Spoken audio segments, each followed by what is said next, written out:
Chapter 949. The stewardess's voice rang out once more, signaling for the passengers to return to their seats. She had to find the culprit before the cabin door closed. Bo Gio had to drag the culprit down before the plane took off. Otherwise, what would happen to the National League? Once the plane took off, it would take more than a day for them to return.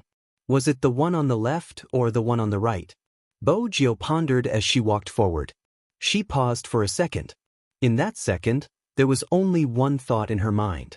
If it was the Almighty, how would he differentiate? Actions were controlled by the person. Words and appearances could be deceiving, but his actions and micro-expressions were subconscious. This was when she had been very young. Her little canine pet had told her about it. At that time, she had been obsessed with dismantling keyboards and climbing walls. He had been the only one who had been leaning against the headboard like a little prince, dressed in pure white pajamas, reading a book that she couldn't understand. It had been like a bedtime story, reading to her. From time to time, he would pull himself away from the book, glancing at her sleepy eyes. Stupid! He wouldn't forget to pat her when he said those words. When she had been young, he had taught her half of the things she knew. Sometimes, humans were mysterious. The influence between them seemed to have been predestined from the start. Hence, when Bo Gio walked forward again, her dark gaze landed on their expressions and actions. Both of them were anxious. After all, everyone wanted to know when the plane would take off. However, after one of them raised his hand to look at the time, he began to play with his phone again, as if he was chatting. The other one turned towards Bo Gio, his gaze making it seem as though he had to be wary of anyone who entered. Bo Gio didn't avoid his gaze. Instead, she walked towards him with her boarding pass, just like an ordinary person looking for her seat. She walked forward with her small luggage, glancing at the seat number from time to time. Seeing this, the tall and slender man shifted his gaze back to his watch. After all, in his eyes, a high school student posed no threat at all. Moreover, the last person who came up was carrying a suitcase. If they were really here to capture him, they wouldn't take anything with them. The tall and slender man thought of the usual Interpol methods. But he wasn't aware of it. The young man in front of him was most familiar with how criminals thought. If she was the one escaping, she would also pay attention to the last person to enter the plane, and she would also observe who didn't take their luggage. Therefore, before entering the plane, the first thing she did was to grab a small suitcase. There was nothing in the suitcase, but she dragged it along to complete a layer of disguise. Bo Gio placed the suitcase down. She seemed to have found her position, but she wasn't sure. She glanced back and forth. At this moment, the tall and slender man was even less concerned. Listening to the countdown of the last minute, he flipped open the newspaper and was about to enjoy the moment of takeoff. The young man bent down, his silver hair faintly peeking out where his eyes were. The side of his face was as fair as jade, clean and handsome. "Sir, you seem to be sitting in the wrong seat. F12D, is this the right seat?" Bo Gio handed the boarding pass over. The tall and slender put down the newspaper and said in a normal voice, "This is my seat. Your seat is behind me." "Really?" The youngster laughed, a sinister aura in her voice. "I don't think your seat should be here, it should be in prison." With that, the tall and slender man's expression changed. He held onto the old man beside him, wanting to use him as a hostage. But in that instant, there was a loud crack. His wrists, which were holding onto the newspaper, were locked together. The young man's movements were extremely fast. In the time it took for a spark to fly off a flint, he directly pressed his entire head onto the small table. There was a loud bang. The tall and slender man was still in a state of shock. That was when he realized that the youngster wasn't holding a boarding pass. It was a piece of white paper. The old man beside him was the first to react, exclaiming in shock. The air stewardesses were even more eager to rush over to them. But before they could move, a tall and slender figure appeared in front of the cabin door. A tall and slender figure appeared in front of the cabin door. It was Chinemo. He had been in the tunnel all along, waiting for this sound. No matter who went in, he could remain calm and unhurried. But when it was that guy, Chinemo had to admit that he had been slightly worried. He had been worried that there might be something he hadn't predicted. He had been worried that the criminal might have a weapon. But from the looks of it, the operation was going smoothly. With such a person appearing in front of the cabin, the air stewardesses would definitely cover their mouths instinctively. Police case. Chin Mo had already taken Director Huang's identification. He raised his right hand, releasing his aura. Everyone, please remain seated. Can I trouble the people in the middle to move aside so my men can bring him out? With such a sudden turn of events, everyone's first reaction would be to stand up and watch. But after Chin Mo finished speaking, 6 to 7 special police officers appeared behind him. No one dared to move. The old couple who were closest to Bo Jio were in a state of shock. Bo Jio seemed to have noticed them. After knocking them out, she lifted them up forcefully. She didn't stay any longer. The tall and slender man was held down by 2 special police officers as he walked towards the cabin entrance. When he caught sight of Chin Mo, his dazed mind snapped back to reality. He turned around abruptly and looked at the young man from before. Silver hair, black eyes, and an eye-catching face. He was supposed to be their next target, the young master of the Fu family, who was closest to Chin Mo. But their information hadn't mentioned him. Not only did he know how to disguise himself, he was also skilled. Inexplicably, a chill ran down the tall and slender man's spine. How much exactly did they know about the youngster who was always by Chin Mo's side? According to the information, the youngster didn't just know how to play games, he seemed to have some knowledge of computers as well. It had been countless times that their plans had been forced to stop because of a single-person cyber attack. The other party had even changed their bomb sequence without them knowing. They hadn't even been able to find out the other party's identity. But now, the tall and slender man had a terrifying thought. If the person who had been disrupting their plans was this youngster, then the consequences. The tall and slender man didn't dare to continue the thought. His face was already covered by a black cloth. The moment the cabin door closed, Chin Mo reached out and pulled Bo Jio into his embrace. Chin Mo reached out and pulled Bo Jio into his arms, acting as though there was no one else around. The Interpol officers glanced at each other, seeing the shock in each other's eyes. They hadn't expected them to have such a relationship other than being battle partners. The 2 Interpol officers were desperate for information. Once they caught the tall and slender man, they would join the interrogation. Chin Mo didn't follow them because he knew they wouldn't speak so easily. Before leaving the airport, Chin Mo instructed Director Huang, check the accounts under his various identities. Who are their financial transactions with? Who are the most frequent financial transactions? Director Huang was smart. You're saying that the one he has the most frequent contact with is his superior? Chin Mo glanced at Director Huang, his voice calm.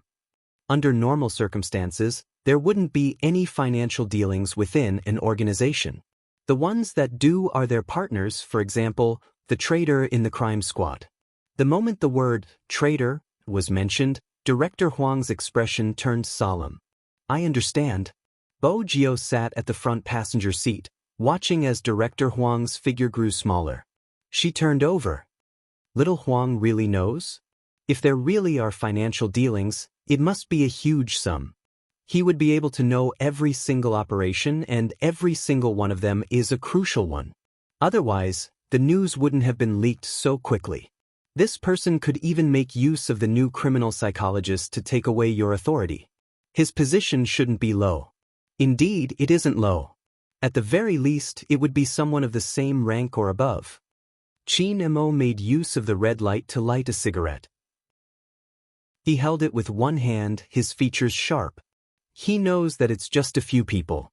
He knows about the politics of the government. Leaking information isn't something a single person can do. If the investigation starts, all the related personnel will be held accountable. Chin Mo took advantage of the time to wait for the traffic light to turn red. Behind every major case, there would be corruption. That was the reality in every country. As a hacker, Bo Jio knew it better than anyone else. I didn't know high schoolers these days would know so much. The Almighty's casual comment made Bo Jio's heart flutter. She broke into a smile. There are so many movies and dramas, it's easy to understand. Corruption starts from the beginning, that's why there's an oversight. You know me, I love police dramas. Is that so? Chin Imo glanced at the youngster. I remember your bookshelf only has novels like Overbearing Seo Falls in Love with Me. There aren't any police dramas. Of course, she wouldn't read police dramas since the robbers would always be caught. Bo Gio didn't want to be caught. Just as she was thinking about how to reply without being discovered, a voice suddenly rang beside her ear. It seems like the things placed in the Fu family's house aren't what you like, it's what you liked in the past. Chin Mo's voice was calm. Sometimes, I really wonder if you're that young Master Fu. In that instant, the air in the car seemed to have frozen. The two men's eyes met. One was extremely deep. The other was so dark that it was translucent. Neither of them shifted their gazes away. Bo Gio's heart seemed to be nailed to the ground, beating slowly. Until the phone rang, Bo Gio broke into a faint smile. If I'm not me, who else can I be? Let's pick up the call. With that, Bo Gio tilted her head, placing the phone beside her ear. Regardless of who was calling, Bo Gio was grateful. The moment the call went through, a voice came through. Little Spade, where are you? I'm at your door, hurry over. Chapter 950. He didn't wait for her to speak before hanging up. Bo Gio reached for her phone. Chin Mo arched a brow. Lin Feng. Nietzsche. Chin Mo chuckled, but there wasn't much warmth in his eyes. Do you really intend to sleep there? From your tone, it sounds like it. Bo Gio watched the Almighty's sculpted face, feeling an inexplicable sense of misfortune. Speaking of misfortune, Lin Feng really fit the description. Originally, he had left the house valiantly and slammed the door loudly, intending to stay in a hotel for 2 days. It's not like he doesn't have money, right? Who knew that he wouldn't have brought his wallet when he left the house? If he had money, he could take a taxi since he could pay with his phone. But he needed an identification card to stay in a hotel. He couldn't leave in the day and return at night. How could that be considered running away from home? It would be like a child playing house. But for him to return to get his identification card, it would be too embarrassing. Yun Hu must be mocking him now. How could he be so hesitant to leave home? All the more reason why he couldn't return. He would definitely find fault with him. Even if he didn't find fault with him, he would definitely take a look at him. Not to mention the things written in the text. It was too frightening. He actually wanted to use those techniques on him. F***ck, did he really think he was a pushover? That was why he had to wander outside. Thinking of this, Lin Feng kicked the wall heavily. The kick was so painful that his entire body arched. F***ck. This was the scene that Chin Mo and Bo Gio saw when they drove back. Honestly, only a naive person would kick a wall when they couldn't get over it. Lin Feng's existence was the perfect definition of that word. Bo Gio rolled down the car window. She leaned against the window and whistled. After hearing the whistle, Lin Feng's first reaction was to look behind him. He saw the silver-haired youngster sitting in the car, looking at him with a leisurely smile on his lips. This posture is really handsome. That's right. Lin Feng was about to say more when he realized that the car in front of him was familiar. When he took a closer look, he saw a noble and aloof face. All of a sudden, Lin Feng swallowed the words he wanted to say. F***ck, why didn't Little Spade tell him that Captain was here too? Lin Feng knew how to restrain himself in front of Chin Mo. For example, he didn't place his arm around Little Spade's body like he usually did. Instead, when they reached the living room, he started to complain. Anyway, I don't plan to go back. Arrange a room for me. Bo Gio glanced at Lin Feng, thinking that he wouldn't be able to win against Almighty Yun at his level. He hadn't considered the possibility of him finding his way over. You don't know how miserable I've been lately. Lin Feng hugged the cushion on the sofa. He glanced up at the ceiling before turning to Bo Gio. I'm a grown man and I still have to guard against my brother taking advantage of me. In the past, we could still talk about the weather and girls. When the room gets hot, we could remove our shirts whenever we wanted. We could play games or watch porn together. Now, I have to wrap myself up tightly at home. Let's not talk about putting our arms around each other's shoulders. If we were to get any closer, I would lose my integrity. Mother****, of all the things that guy could be thinking about, He just had to think about my chrysanthemum. Bo Gio didn't say a word. She just smiled. Little submissive Lin looked rather pitiful. Hey little spade, do you have beer? Lin Feng didn't feel like he was suffering at all. He was the one attacking, wasn't he? Bo Gio didn't want to laugh too much. She held her chin and arched a brow lazily. Yes, why? Give me a can first, I'm suffocating. Lin Feng placed the cushion at the side, his eyes bright. Qin Imo walked over and tossed a can of beer to Lin Feng. His tone was calm. But he doesn't even allow you to drink. That's not it. Without a second thought, Lin Feng pulled open the can of beer, tilted his head back, and drank a mouthful. I'm afraid I'll drink too much and give Yunhu another chance. He's not easy to deal with, so I have to stay sober. Qin Imo glanced at him, replying slowly, I see. Think about it, aren't I pitiful? I love drinking and eating meat skewers, but I'm not allowed to drink Budweiser. It's killing me, Lin Feng said, taking another sip. Qin Imo sat there, tossing another can of beer to him. Indeed, do you need someone to prepare some food to go with the alcohol? Lin Feng had never seen his captain so caring. Was it because of Little Spade? TSK. That was why people in love. It was unbelievable. But such a huge change in his captain was rather frightening. Lin Feng caressed his arm. It wasn't much, he just wanted to eat and drink to his heart's content. Everything else wasn't important to him. Chen Xiaodong stood at the side, confused. That wasn't it. What exactly did he hear? Almighty Yun had been thinking about Almighty Lin and he was so blatant about it. In the past, he had always thought that the rumors on the internet were lies. After all, he knew that when people interacted with their brothers, they would naturally put their arms around each other's shoulders. He didn't understand what the girls were screaming about. Weren't Almighty Yun and Almighty Lin normal? Why did they suddenly become abnormal? No, that wasn't right. Why were there suddenly gay men around him? Young Master was gay, Almighty Qin had been turned gay by his young master, and now, Almighty Lin and Almighty Yun were at such a stage. It could be said that as a straight man, he was under a lot of pressure when there were gays around him. It was better to call Madam and ask her to continue shopping with Movie Queenin. It was too dangerous at home. Chen Xiaodong was afraid that he Honghua wouldn't be able to take it. It was fine that young master was gay, but there were so many of his kind around him. After placing the dishes on the table, Chen Xiaodong went to do his own things. Before he left, he glanced at the empty beer cans at the side. There were quite a lot of them. Bo Gio was looking at the food as well. As she ate, she arched a brow. As expected, someone was going to be in trouble. Lin Feng was a naive boy. He didn't even realize that the Almighty was trying to force him to drink. This person? Bo Gio didn't know what to say. At this moment, Lin Feng bolted upright. His body was shaking and his words weren't clear. No, I have to make a phone call and show off to that guy. Bo Gio shook his glass. It was empty. She glanced at the bottle of Maui the Almighty had pushed over. Needless to say, Lin Feng definitely drank too much. What are you showing off for? Bo Gio thought to herself. Lin Feng tossed his phone onto the table before picking it up. He dialed a string of numbers. Showing off that I successfully ran away from home. Bo Gio. What's there to show off? At this moment, Lin Feng's phone was connected. It was on speaker mode. The voice on the other end was familiar and steady, but there was a tinge of anxiousness. Where are you? I burp, why should I tell you? Lin Feng burped, looking rather arrogant. To Bo Gio, he was asking for trouble.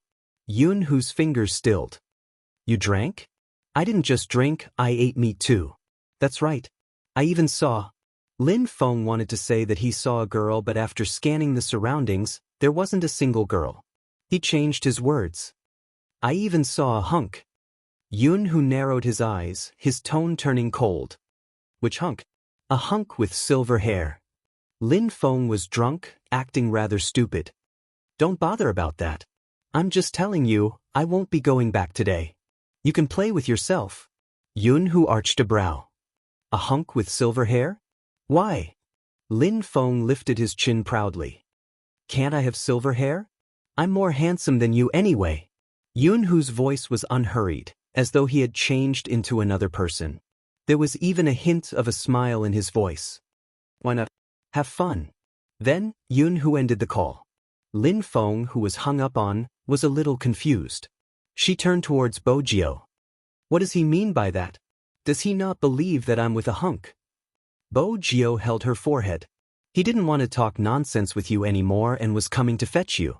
Who else do you know besides me, the silver-haired hunk? Bo Jio wouldn't say that out loud. Lin Feng, the naive fool, had no chance of being saved. At this stage, Qin Mo shook the wine glass in his hand. Even Qin Mo shook the wine glass in his hand, his voice indifferent. It seems like I saved a phone call. That was right. The Almighty had wanted to get Lin Feng drunk because he had a plan. But who would have expected Lin Feng to be so careless? What was this? Did he pack himself up and send it to someone else's mouth to eat? Student Lin Feng, who was drunk, didn't realize this problem and insisted on having a heart-to-heart talk with Bo Jio. Tell me, isn't he too much? I still don't have a proper girlfriend, and every girl that tries to get close to me is because of him. I don't trust women anymore, F***CK. You want a girlfriend? Bo Jio had always believed that relationships shouldn't be forced. If Lin Feng really wanted a girlfriend, she had to make him stay. Lin Feng shook his head. That isn't the main point. If that isn't the main point, then what is? Bo Jio arched a brow. Lin Feng took another sip of beer, his expression serious. Do I look like a bottom? Aren't those texts supposed to put me on the top? So you're conflicted about the top? Bo Jio's lips twitched. Lin Feng waved his hands. That's not it, I can't explain it clearly. I just don't like being controlled. I don't care when he goes out to eat with other girls. Bo Jio. Was this the time to complain? Senior Lin, you're getting more and more gay. Where's the beer? Lin Feng's beautiful eyes narrowed. Give me another bottle, I have to get drunk with Little Spade today. Little Spade, you can tell me what you are unhappy with, Captain. Don't worry, I will never tell Captain, it will be a secret between us forever. Lin Feng's beautiful eyes narrowed. He was so drunk that he didn't even know the Almighty was there. Bo Jio was really worried about a certain someone tonight. To be honest, I really didn't think that Captain would actually be pursued by you. I always thought that the girl he kissed at the ball was his true love. Lin Feng shook his head. Captain is too fickle. When Qin Mo heard this, he raised his eyebrows slowly and smiled. There was an obvious coldness at the corners of his lips. If you get caught by Yun Hu tonight, will you die a horrible death? How is that possible? Lin Feng stuttered. That guy must have never expected me to be here. He must be thinking I'm having a date at some hotel. Is that so? Qin Mo lifted the corners of his lips. Bo Jio watched as the Almighty sent a message to Almighty Yun. Bring him back. The reply came swiftly. I'm on my way, I'll be there soon. Indeed, from Lin Feng's words, Almighty Yun already knew where he was. But Lin Feng didn't feel any sense of danger. He continued to burp. Little Spade, who do you think that girl is? All right, tell me honestly, what kind of clothes were you wearing that day? Why didn't we find you? Guess. Bo Jio leaned back lazily.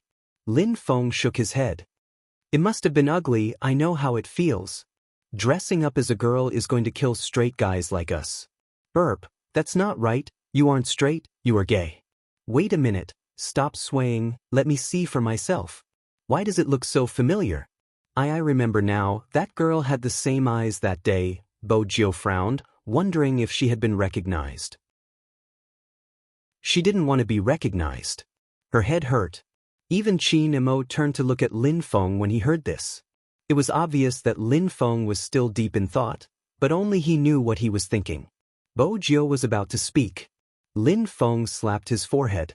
Little Spade, don't tell me you have a younger sister that you haven't introduced to us. Bo Jio. What a naive mind, always so curious. Your younger sister is really pretty. Lin Feng was lost in his own imagination. Did Captain agree because you look similar to your younger sister? It's another story about a substitute. Little Spade, you're really pitiful. Bo Jio was speechless. Why would a straight guy like you want to read a substitute story? Who said a straight guy can't read a substitute story? Lin Feng shouted again. I like it. When Qin Mo heard this, he lost his patience. He sent a few more words. Where are you? Very quickly, 2 words appeared on the screen. Entrance. After Qin Mo finished reading, he stood up without a change in expression. Lin Feng hooked his arm around Bo Jio's shoulders, speaking the truth between brothers. Brother, let me tell you, there aren't any good men. If Captain treats you as a substitute, you have to kick him out. I will fight with you and kick Huzi out. I think you should turn to take a look before you say that. Bo Jio held her chin, reminding him calmly. Chapter 951. The moment Lin Feng said that. In an instant, the air around the newcomer became colder. Yun, who didn't look happy either. Bo Jio felt that this person was hopeless. He couldn't even recognize a wolf. It would be strange if he wasn't taken away. Yun, who glanced over at him. Lin Feng was still chuckling. Come, handsome, sit down and have a drink. This skill of being familiar with others was really inviting a wolf into the house. Bo Jio watched as Lin Feng drank another can of beer. Yun, who was sitting beside him. He touched his lips subconsciously, but he didn't even press his lips. Lin Feng was straightforward, slapping his tongue. Handsome, have we met before? With that, Lin Feng frowned again, leaning towards Bo Jio seriously. He lowered his voice. Little Spade, don't you think this guy looks like someone? Emich, Bo Jio replied lazily. A little. She sat back and watched as Lin Feng courted his own death. Burp. Wait a minute, let me think. Lin Feng shook his head, his expression solemn. It wasn't easy for him to make eye contact. His gaze wasn't as blurry as before, but when he met that chiseled and handsome face, he froze.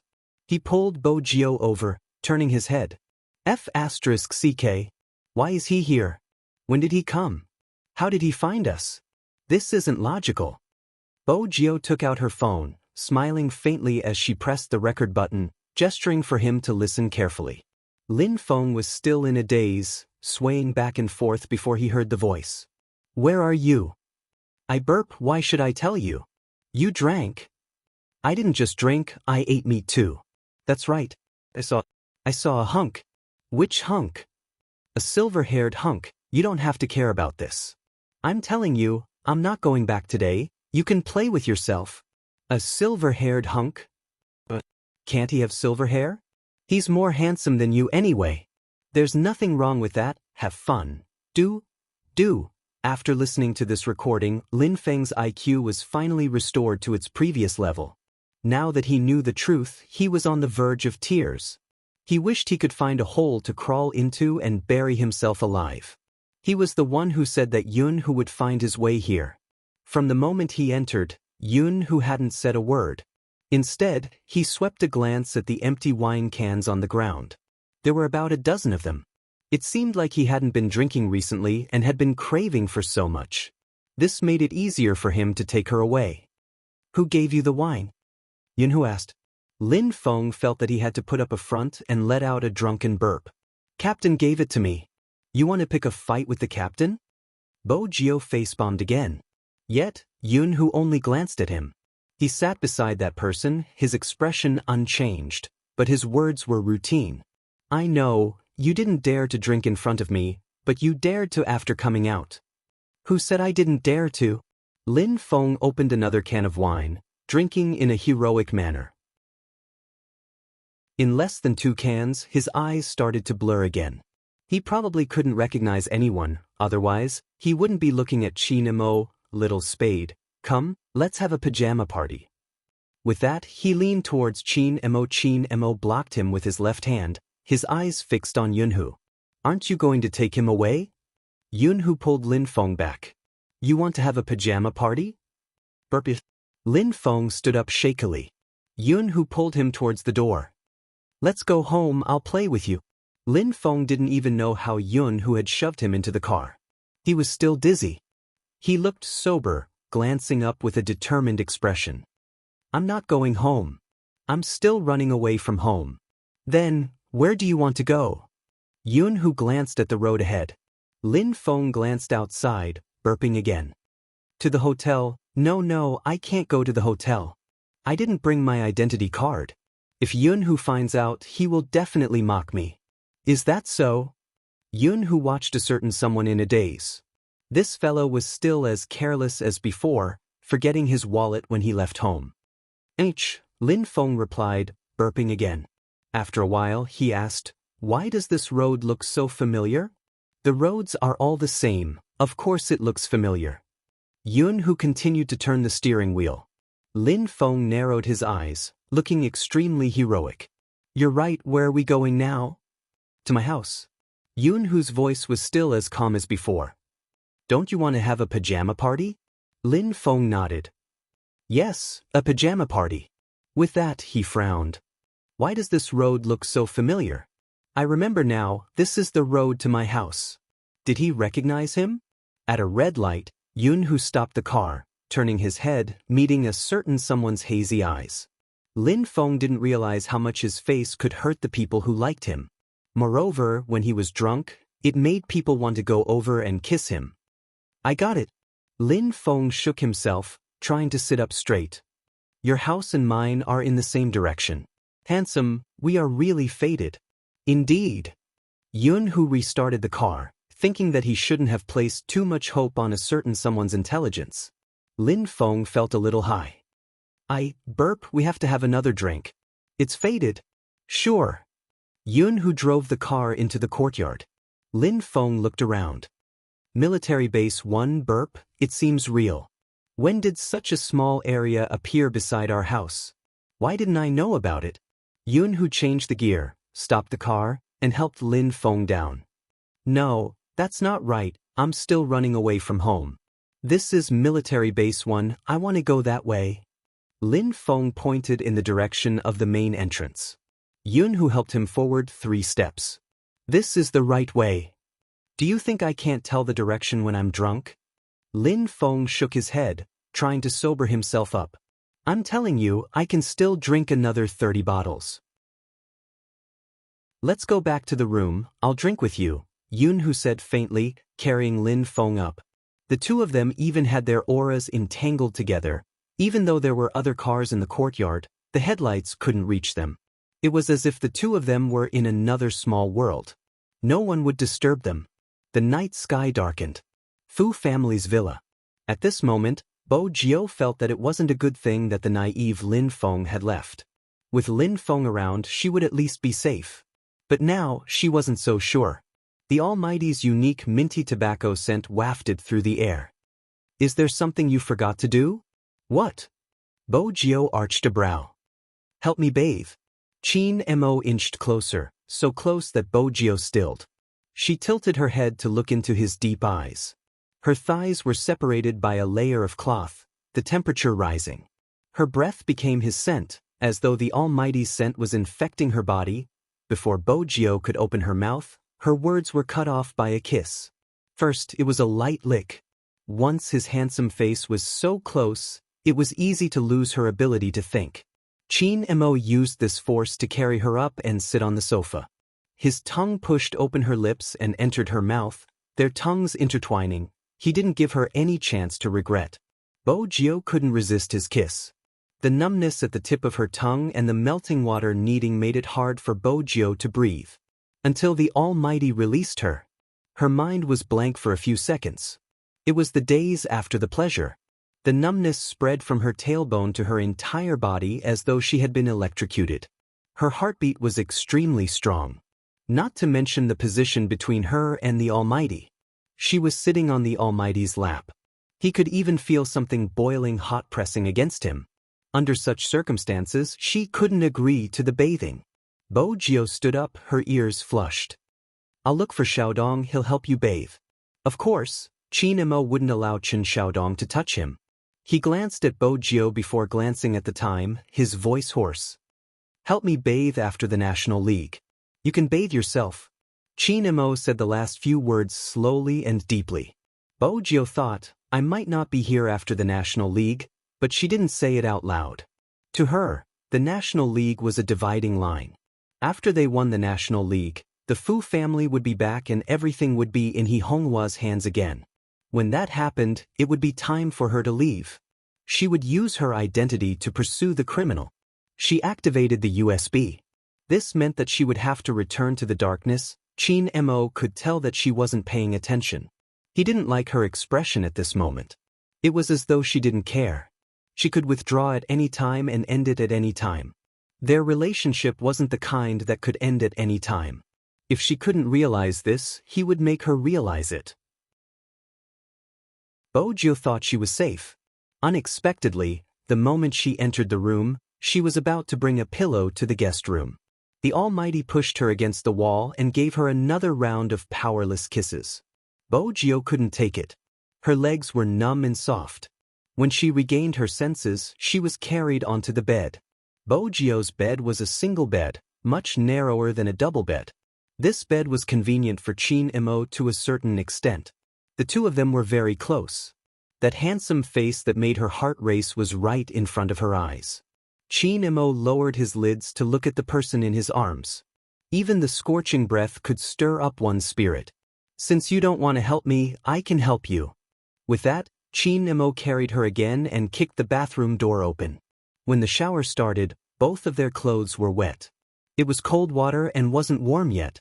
When it splashed on their bodies, it made them shudder. Chin Mo skillfully removed the cloth strips. As the cloth fell off, the water started to heat up. Everything was different. Bojo was wearing a black t-shirt. Now that it was wet, it was sticking to her body. Chin Mo's eyes darkened at the sight of her curvaceous figure. Without any hesitation, he carried her up and placed her on the counter. His gaze deepened. Chin Mo watched as the clear water droplets slid down the youngster's clean and devilish cheeks. Her wet silver hair fell down and stuck to the side of her ears. The color of her lips was even more alluring. The outline of her waist was smooth and supple. Under the water vapor, there was a bewitching color. The water droplets continued to roll down, landing on the back of Chin Mo's hand. Such a scene was especially ambiguous. It was like a beautiful and oppressive dream, teasing one's heart to the point where it was no longer calm. Bojo went numb and wanted to push him away. But Chin Mo pressed her down, his warm breath hitting the back of her ears. He chuckled. Your breathing is messed up too. It seems like you want me to give you more. The water vapor gathered. Enveloped in the smoky water vapor, Bojo's black t-shirt was crumpled beyond recognition. Chin Mo pushed it to her heart. His thin lips landed, every kiss hot. Bojo trembled. A young lady's body couldn't withstand such teasing. She didn't have any defense against Chin Mo. The water droplets splashed down. Chin Mo didn't turn off the shower. When he stepped on her pants, he arched his waist and barged in. Bojo couldn't withstand that kind of speed. Everything was messed up. It was hot and numb. The water droplets splashed on her body. Her only support was him. And this time, the force was unprecedentedly strong. He nibbled on her ear and pressed his chest against her back. She braced her hands against the wall as if to soften the impact of the blow. But when he stopped, there was hope that he could regain his previous strength. Chin Mo paused, moving closer to the youngster's face. His voice was low. Tell me, why do you want to leave? Bojo frowned slightly. Her snow-white skin was on full display. Especially when the cloth around her chest was undone, she really became a seductive demon. Even the corners of her eyes were tainted with a tenderness that made people want to destroy her. But the stubbornness of biting her lips made her even more irresistible. Chin Mo held her waist, coaxing her. Tell me, who did you learn your hacking skills from? Self-study. Bojo uttered the word, her voice trailing off. Her seductive waist trembled unconsciously. Chin Mo's eyes dimmed. Do you think I'll believe you? Bojo didn't want to continue this topic. She turned her face, smiling seductively. Brother Mo, don't you think it's a waste of time to ask such questions at this time? Brother Mo, are you out of energy? Out of energy? Chin Mo pressed her into his arms, his voice so deep that it was raspy. I'll show you now if I still have the strength. Chapter 952. When Bojo dashed out, her waist and legs were still affected. But after teasing the Almighty, she was still in a good mood. Even when she was eating breakfast, Her lips were still in a smile. Chen Xiaodong arranged the things before heading upstairs and knocking on the guest room door. He wondered if Almighty Qin would have a bad temper when he woke up. Madame had passed the task of waking him up to him. He was really scared out of his wits. He knocked 3 times but no one answered. Chen Xiaodong pressed his ear against the door, about to say something. The door behind him opened. Almighty Qin walked out with one hand in his pocket. He seemed to have just showered. He glanced at him, his gaze slow. "What's the matter?" Chen Xiaodong stilled. He glanced at the guest room he had knocked on and then at the room Almighty Qin had come out from. His mouth was wide open enough to fit an egg. Almighty Qin had just come out from young master's room? At this hour? He had come out from young master's room. There was too much information. Chen Xiaodong could only hold it in. He couldn't say anything. Most importantly, he couldn't let Madame know. This time, young master was completely gay. He Honghua didn't know what was going on. She just felt that her Jiao was sitting there, her lips were a little pink, and her eyes seemed to be open. After a night, she seemed to look much better. Her skin was still white, an indescribable change. Bo Jiao bit on a youtiao. Her waist was slightly sore but with He Honghua around, she couldn't rub it. Fortunately, a phone call came in, allowing her to change her posture. Bo Jiao was delighted when she saw the caller. It was Lin Feng, that naive boy. "Hello." The person sitting on the toilet wasn't wearing a shirt, only a pair of SpongeBob SquarePants boxers, exposing his ribs. When he heard the voice coming from the other side of the phone, he grabbed his hair, sounding extremely aggrieved. "Little Spade, why didn't you stop Yunhu yesterday? How can you be such a brother?" Bo Jiao started to help Lin Feng recall. "Last night, you were the one who thought Almighty Yun wasn't bad and insisted on having a drink with him. I never expected you to leave with him so obediently. I was so drunk that I didn't know it was him." Lin Feng was filled with regret. Bo Jiao didn't miss the chance to listen to the live broadcast. "What about now? Where are you? What's going on?" At the mention of this, Lin Feng felt miserable. "Didn't I drink too much last night? You're a man, so you should know that when a man drinks too much, he can't control himself. That's why Almighty Yun finally slept with you," using the scenes mentioned in the novel, Bo Jiao continued, going along with the flow. Lin Feng wanted to jump again. "What do you mean he finally slept with me? I should be the one sleeping with him." Speaking up to this point, Lin Feng paused. "It's not that exaggerated. He just helped me with something." Bo Jiao took a sip of water. "What are you worried about? I'm AF** King Straight Man. How can I take that?" Lin Feng pulled at his hair for a while. "Most importantly, I blacked out yesterday. I don't know if I did anything to him after that. He's still lying on the bed and seems to be in pain. If I really did something to him because of alcohol, my conscience wouldn't be able to bear it." Bo Jiao caught onto the main point. "You're saying that you drank too much last night and accidentally slept with Almighty Yun?" "That's right." Lin Feng sighed deeply, concluding, "If that really happened, I can't be responsible for him." Bo Jiao wanted to tell him that it wouldn't happen, that he was overestimating his abilities. From front to back, from left to right, he seemed to be the one on the receiving end. "You were already so drunk, Almighty Yun should be the one sleeping with you. How could you sleep with Almighty Yun?" But Bo Jiao wasn't going to expose him. "What do you intend to do now?" Bo Jiao asked a practical question. Lin Feng was still sitting on the toilet, his handsome face filled with sorrow. "I'll think about it." He hung up. Lin Feng wanted to smoke to calm himself down. He felt that he had let that fellow down. Because he still had some memories from last night. That was strange. Why did he find that person so handsome? He probably knew that after the competition, he would be leaving the country. He wanted to say something from the bottom of his heart. But for some reason, as he spoke, the feeling changed. It was probably because a man couldn't resist the temptation after drinking. Even now, when he closed his eyes, Lin Feng could hear what the person was saying beside his ear. The scorching hot breath hit the back of his ear. The voice was very low and had a little husky sexiness to it. "Lin Feng, you're hard." Lin Feng didn't want to recall what happened next. Why did he lose control when he was drunk? He could have taken advantage of anyone, But he had to take advantage of Yunhu. With that, Lin Feng glanced at himself. It's all your fault. Don't you know that no matter how good it is, you can't be gay? You brat. Just as Lin Feng was lecturing himself. Swoosh. The bathroom door was pulled open. Lin Feng braced himself, not daring to look up. Yunhu leaned against the door, his face handsome and calm. He glanced over at a certain someone who had been pulling his hair in the bathroom ever since he woke up. His voice was calm. How much longer are you going to nag at your little Lin Feng? Little Lin Feng. Lin Feng didn't want to comment on Yunhu's description. He was sad. If he had known this would happen, he wouldn't have run away from home yesterday. He had to maintain his dignity.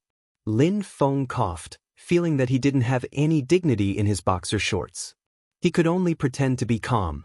Leave first. Yunhu felt that his emotions weren't right.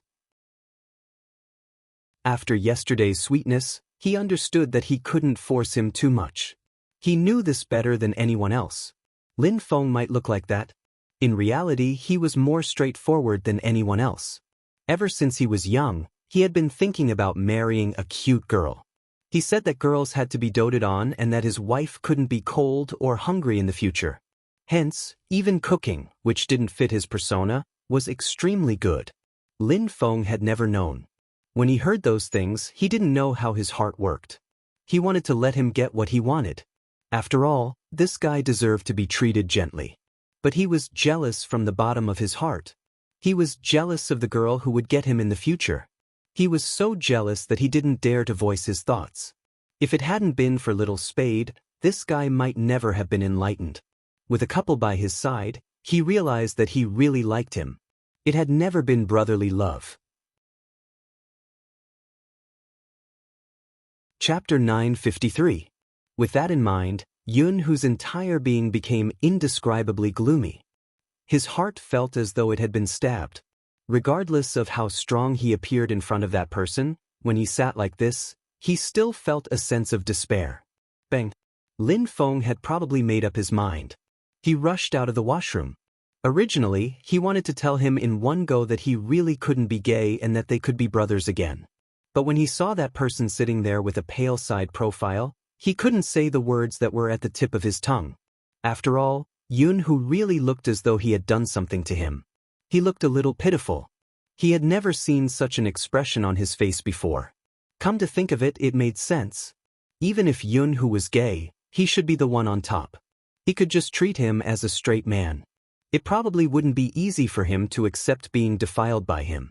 When Yunhu heard the commotion, he glanced over. He had already recovered his usual calm demeanor, that gaze emotionless. But Lin Feng felt that there was a lot of meaning behind that gaze. In addition, Yunhu's current position. He seemed to have been rubbing his waist since just now.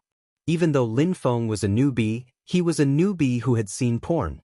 Every person who had been had probably looked like Yunhu now, his waist uncomfortable and different from usual. So last night, he really did something to Yunhu? Lin Feng inhaled deeply, looking at himself and then at Yunhu, his face solemn. Don't worry, I will take responsibility. Take responsibility? Yunhu was stunned by the sudden change. He didn't think that he had to take responsibility for helping him to masturbate, or did this guy misunderstand something again? Lin Feng sat down. His posture was a little chunibu. Luckily, his face was handsome. Although I was so impulsive because I was drunk, what I did is what I did. I will take responsibility for you. However, you have to give me a process. After all, I'm straight. I really don't understand what you gays are thinking, but I still have to take responsibility. Did it? Yunhu grasped the crux of the problem. Lin Feng pointed at his waist. His face was a little red. It's that. Are you okay now? Do you need me to go down and buy some medicine? It should be your first time down there, right? Is it still painful? If it hurts, don't hold it in. Tell me. It seemed like this idiot had forgotten that he had sprained his waist last night when he was struggling to go home. Yunhu didn't know who had given him the wrong impression that he had slept with him. Yunhu didn't intend to explain clearly. He didn't admit or deny it. Instead, his gaze deepened. To be honest, he still didn't understand the direction of a certain person's thoughts. When Lin Feng saw Yun Hu turn his head away, he knew that Yun Hu didn't want to talk to him. That's right, which man would still be in a good mood after being kid? If it was him, he had to beat him to death. Other than the fact that Huzi had ignored him when they were young. Today was the first time he didn't speak at all. Lin Feng was a little flustered. He pondered for a moment and said, "Wait, I'll go make another call." "Did you go to the toilet?" Yun Hu glanced up, his voice slow. "Dressed like this?" Lin Feng lowered his head. It was indeed inappropriate. He looked at the clothes on the ground. They were already wrinkled and couldn't be worn at all. How intense had they been yesterday? The clothes were thrown on the ground. Lin Feng covered his eyes. Yun Hu didn't need to look at him to know what he was thinking. It seemed like this guy had even forgotten that he had taken off his clothes, waved them in his hands, and thrown them on the ground casually. "I'm dressed." Lin Feng casually put on a pair of pants and said to Yun Hu, "Wait for me." Yun Hu reached out and grabbed his wrist. "Are you going to call Little Spade again? Tell me directly if you have anything. Why are you always calling Little Spade? Isn't he experienced? I wanted to ask how to deal with it, but you ignored me." Lin Feng grabbed his hair. Yun Hu glanced at him. "Go ahead." Nsh. Lin Feng flew into the washroom like a sparrow freed from its shackles. He called Little Spade and explained the situation before asking, "Do you think I should be more concerned about him? After all, it's his first time being kid. He probably can't accept it psychologically." Bo Jio didn't reply because the Almighty, who was sitting in front of her, took his phone over and showed her his screen. It was a message from Yun Hu to the Almighty. There was only one line. "Regardless of what Lin Feng says, get Little Spade to agree." He was so scheming. Did Lin Feng know that he was naive? Bo Jio asked lazily, "Where are you now?" "In the washroom." Lin Feng glanced at the ceiling. "Do you understand how I feel? As though I've suddenly become a father?" Bo Jio thought to herself, "I've always been trying my best to be the Almighty's sugar daddy. What does a new father like you understand? Why are you always in the washroom?" "I'm not afraid of Yun Hu hearing me." Lin Feng sighed. "You don't understand how complicated my feelings are. You are the one who doesn't understand. Almighty Yun can predict everything you say. Is there a need to listen? This naive girl, if you think you can turn gay for Almighty Yun, go ahead. If you can't, we're all adults and you don't have to be responsible for sleeping with him. In the end, it all depends on your heart. There are some things that can't be forced. It's best not to force yourself." Bo Jio's words were honest. It was because she treated them as friends. A relationship born from a misunderstanding wouldn't last long.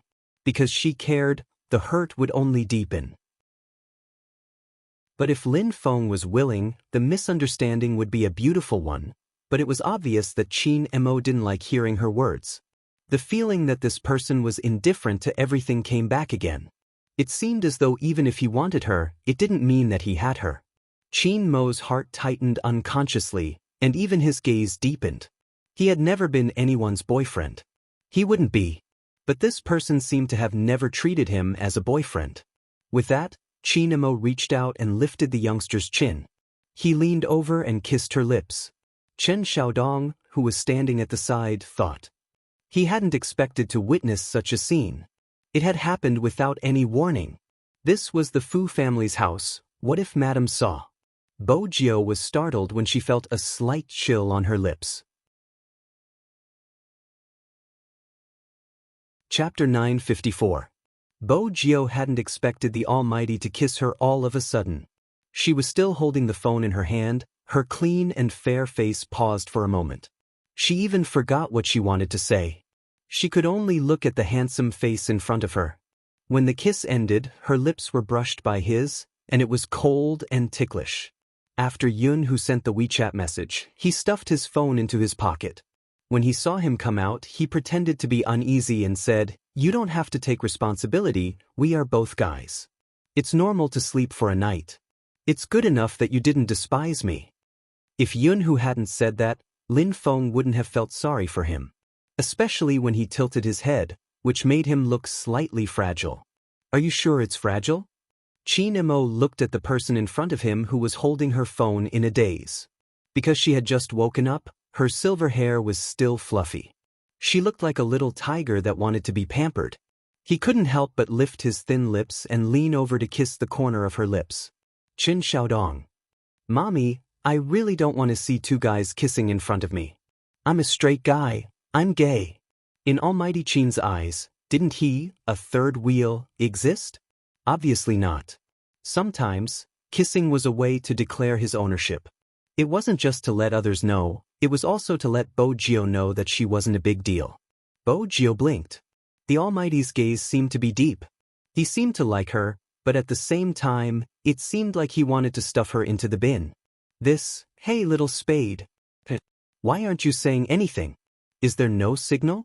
On the other end of the line, Lin Feng glanced at his phone, assuming that the washroom was blocking his communication with his brother. Forget it, I've decided. I'm going to lay my cards on the table. Lin Feng put away his phone and pulled open the wooden door of the bathroom. Lin Feng's gaze was heavy. I have to take responsibility. Yun, who watched as a certain someone took the bait, looking valiant and high-spirited. He asked the most practical question. How do you intend to take responsibility? Marry you. Lin Feng added, I'll try my best to marry you. Yun, who didn't know what to say. This guy was still a straight guy. He wanted to marry her after sleeping with her. You should know how I feel about you.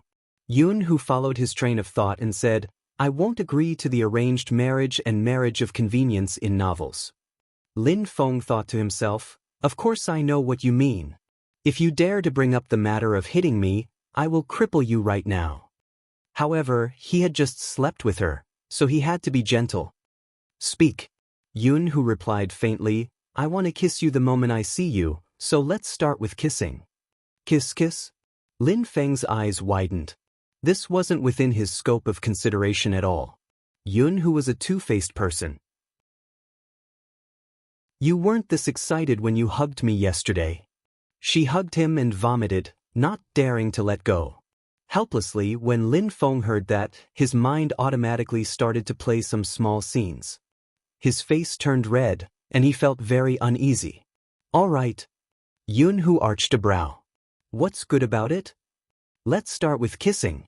Lin Feng leaned over like a man, putting on an expression as if he was a paper tiger. Yun, who replied leisurely, Are you going to do it or should I? Of course, I'll do it, I'll be the attacker. Lin Feng was very firm on this point. When Yun, who heard the words I'll be the attacker, his expression didn't change, he just arched a brow, his gaze deep as he looked at the person he could finally have. Even if it was an illusion, Lin Feng leaned over a little and then a little more. When he was almost there, he felt an inexplicable heat in his ears. He glanced at that person, and after a moment, he said, Close your eyes. Do I need to close my eyes? Yun, who arched a brow, thinking about this fellow's kissing experience. Do you close your eyes when kissing your ex-girlfriend? Lin Feng recalled the last time he scared this fellow, his gaze fluttering. Of course, don't people close their eyes when kissing on TV? All right. There was a hint of unwillingness in Yun Hu's voice. He wasn't willing because if only his first kiss had been his as well. Lin Feng leaned forward again, but this time, his ears felt even hotter. Why was Yun Hu still so strong even with his eyes closed? It must be because this fellow was too handsome. Lin Feng looked at the tall nose that was inches away from him. In the past, he had always been envious of Yun Hu's looks. He was the kind of man who had good looks and wasn't feminine at all, unlike him, who was naturally tender. When they were close enough, Lin Feng's gaze swept towards Yun Hu's lips. For some reason, his heart started racing, and he felt a little uncomfortable. Thinking about it carefully, who would kiss their brother of more than 20 years? Even when they fooled around, it wasn't like this. After all, they were both men. Lin Feng took a deep breath and said, Can I kiss your face? Yun Hu opened his eyes, watching Lin Feng's expression. Even though he had concealed his emotions, this fellow had never been an expert in terms of emotions. The slightest bit of unwillingness could be seen.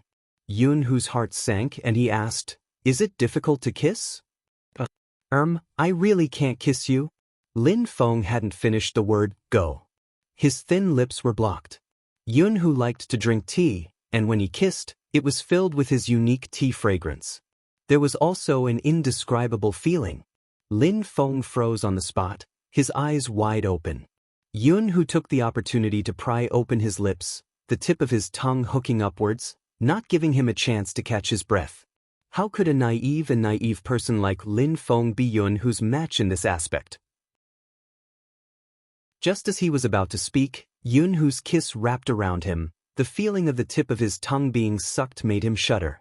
There was nothing left in his head, only a blank space. Lin Feng reached out, pushing him away. The back of his hand subconsciously rubbed his thin lips, the burning feeling still lingering. Yun, who was pushed away, sat up straight, glanced at him, his fingers brushing across his bitten lips.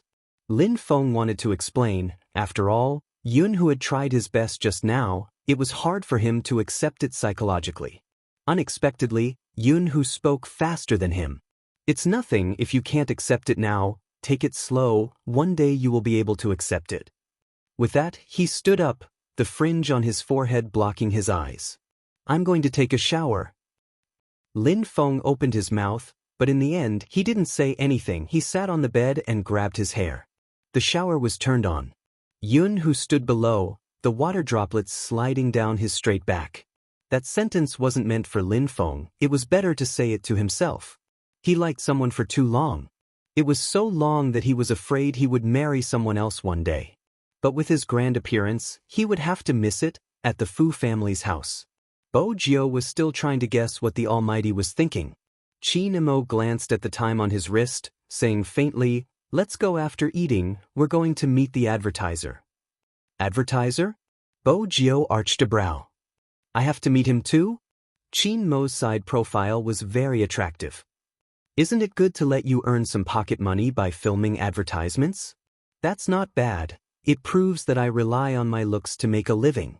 Bo Jiao smiled, her love for money was well known. Qin Imo watched as the youngster's eyes fell on the money. He didn't want to admit that he had fallen for her, to the point of being hopeless. If she wanted money, wouldn't it be better for him to be her boyfriend? He had never seen such an idiot before. Qin Imo lowered his gaze, glancing at the display on his phone. It was Feng Yi, the car had arrived, 10 p.m. In the advertising studio.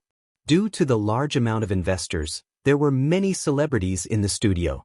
Yi Sihua and his manager, who had tried to embarrass Bo Jiao at the gathering 2 days ago, were among them. These 2 days, Yi Sihua's popularity had soared.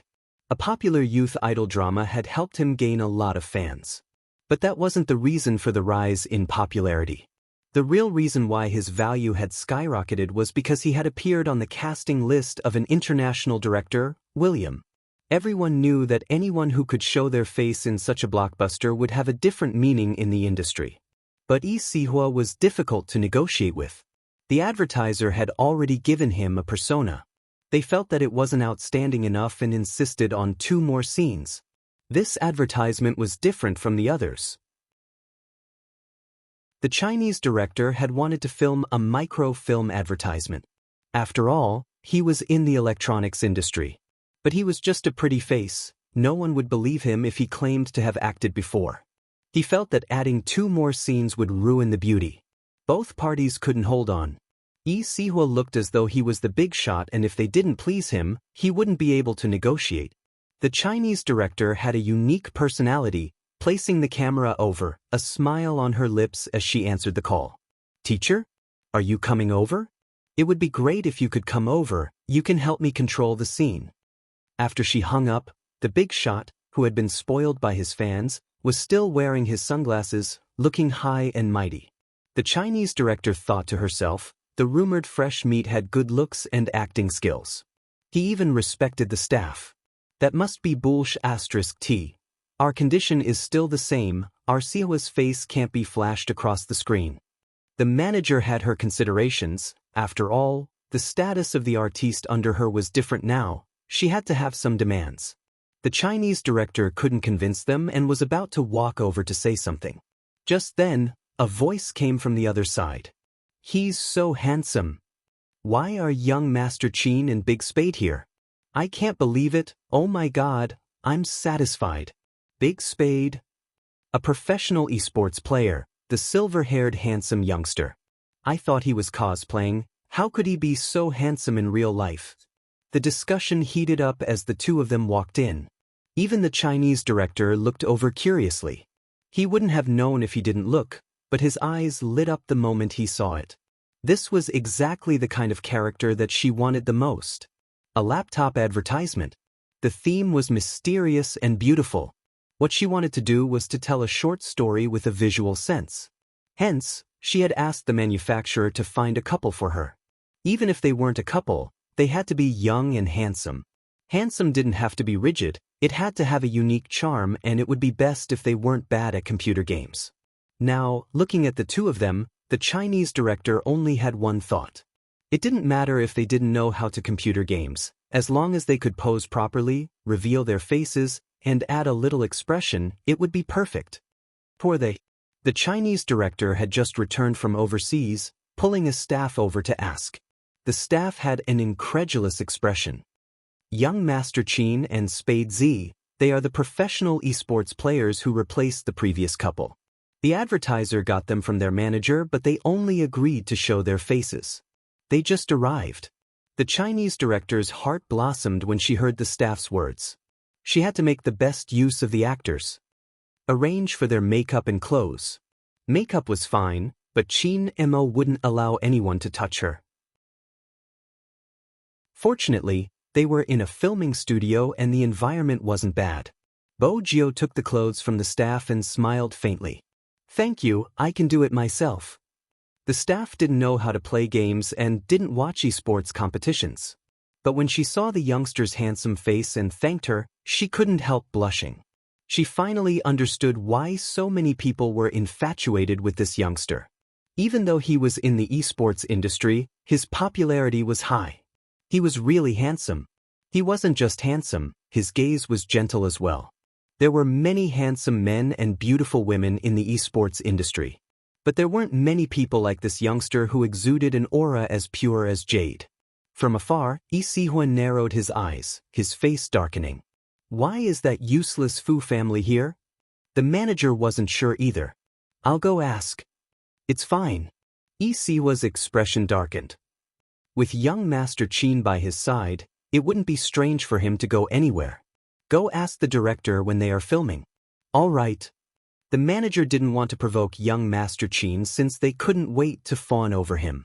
Yi Sihua was still looking at the staff. Why would she give the clothes to that useless person? Was he here to film an advertisement? Yi Sihua's eyes dimmed. The staff was still standing outside the changing room. There were two changing rooms. Bo Jio went to one while Qin Mo went to the other. The staff paced back and forth, hoping to catch a glimpse of the youngster after she changed her clothes. After about 3 minutes, Bo Jio walked out. Actually, this was what she usually wore when she was at the Fifth Avenue. He was wearing a white shirt, a black trench coat, a long tie, and a pure black mask on his face. This was to reduce his presence.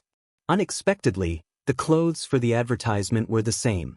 Bo Jio arched a brow, reaching out to loosen her tie. The Chinese director and the staff were dazzled by her handsomeness. Chapter 955. The Chinese director's eyes lit up. She couldn't wait to get the cameraman to start the shoot. This was the male lead in her heart. How could someone be so perfect? Even with the mask, it couldn't hide the superstar aura he exuded. When the Chinese director had first seen the youngster, she had felt that he looked too clean and pure. Perhaps he wouldn't be able to bring out the mysterious effect.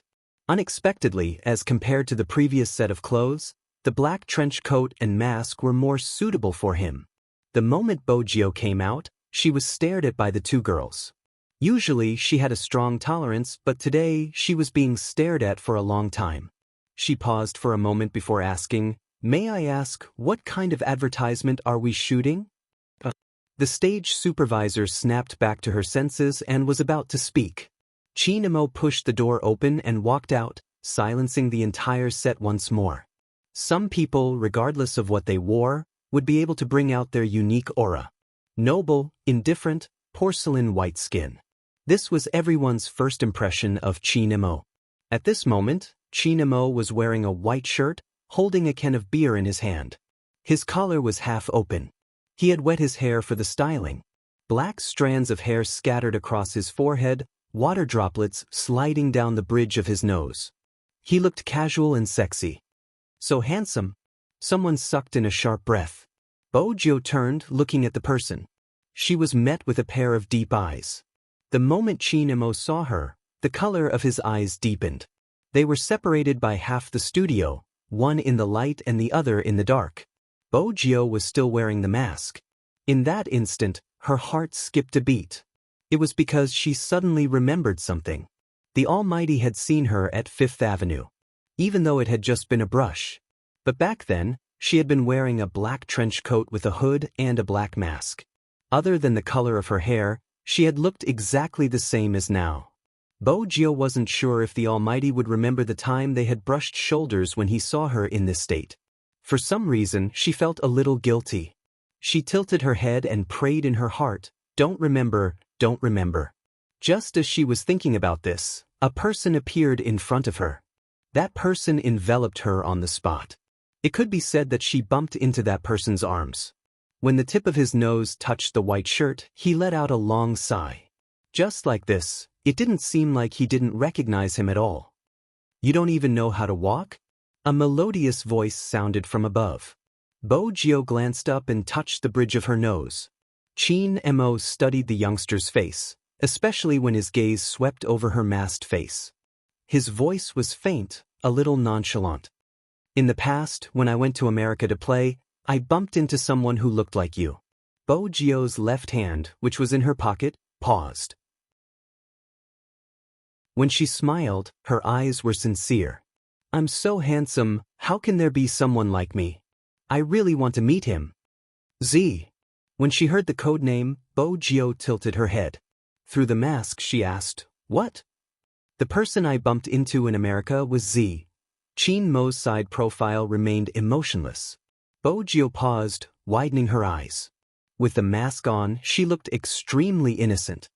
"Brother Mo, you mean that I look like Z?" Chinmo's thin lips lifted.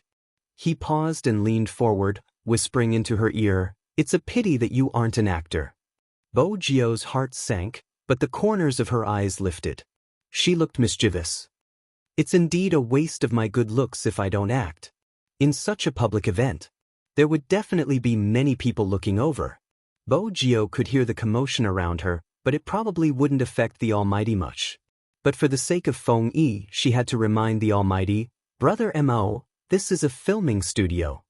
She meant for him to restrain himself. Otherwise, Manager Feng would have to go out to drink and explain. It would be rather pitiful. With that, Chinemo pinched Bojo's chin. He didn't kiss her, but that position wasn't any different from a kiss. "It seems like we have to talk again tonight." Because of Chinmo's domineering action, the Chinese director was inspired again. His eyes were as bright as the headlights of a car. Bojo had no choice but to push him away. "Brother Mo, there's someone else." At this moment, Manager Feng was almost in tears. "Little Spade, it wasn't a waste for me to dote on you. When young Master Chin was showing off his love, you even helped me hold him back." Come. Feng Yi pulled Bojo's arm decisively, moving her to the side. When he did this, he braced himself to do it. It was mainly because of the coldness emanating from Chinmo's eyes. His presence was too strong. He really didn't know how Little Spade could withstand such a strong aura. At the end of the day, Little Spade was thick-skinned. The Chinese director was in the best mood. "I suddenly have a good idea. Hurry, set up the scene at the side." Yi Sihua, who had been neglected, was now as dark as the clouds in the sky. After all, he was a popular movie star. What was wrong with this director? Did he really think that a gamer would be more popular than him? Yi Sihua had to admit that things would be different with young Master Chin's participation. Hence, even if it was a commercial, it would be a commercial for him and young Master Chin. That useless Fu family would only bring down his standards. Besides, even if he could play the piano, he wouldn't be presentable. Filming a commercial wasn't easy. It was about not being stiff, being able to look at the camera and having some acting skills. Did that useless thing? "We are in a rush to finish the film. Everyone hurry up, the Chinese director said as he glanced at Yi Sihua, who was still seated in the corner. Yi Sihua wasn't stupid, he knew it wouldn't be good for either of them if it dragged on. He stood up and spoke to his manager. The manager nodded and walked towards Feng Yi. Coincidentally, the Chinese director was there too. The manager's attitude was different now. He smiled and said, "If we knew that young Master Qin would be appearing in the commercial, our Sihua would have agreed long ago. It seems like it's fate. Director Li, when can we start filming?" Even though the Chinese director had just returned from overseas, he was still in the same industry. One look at his manager was enough to tell what kind of person he was.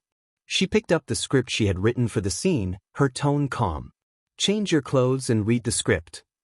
Yi Sihua watched from the side. Didn't this little director know that the industry was small?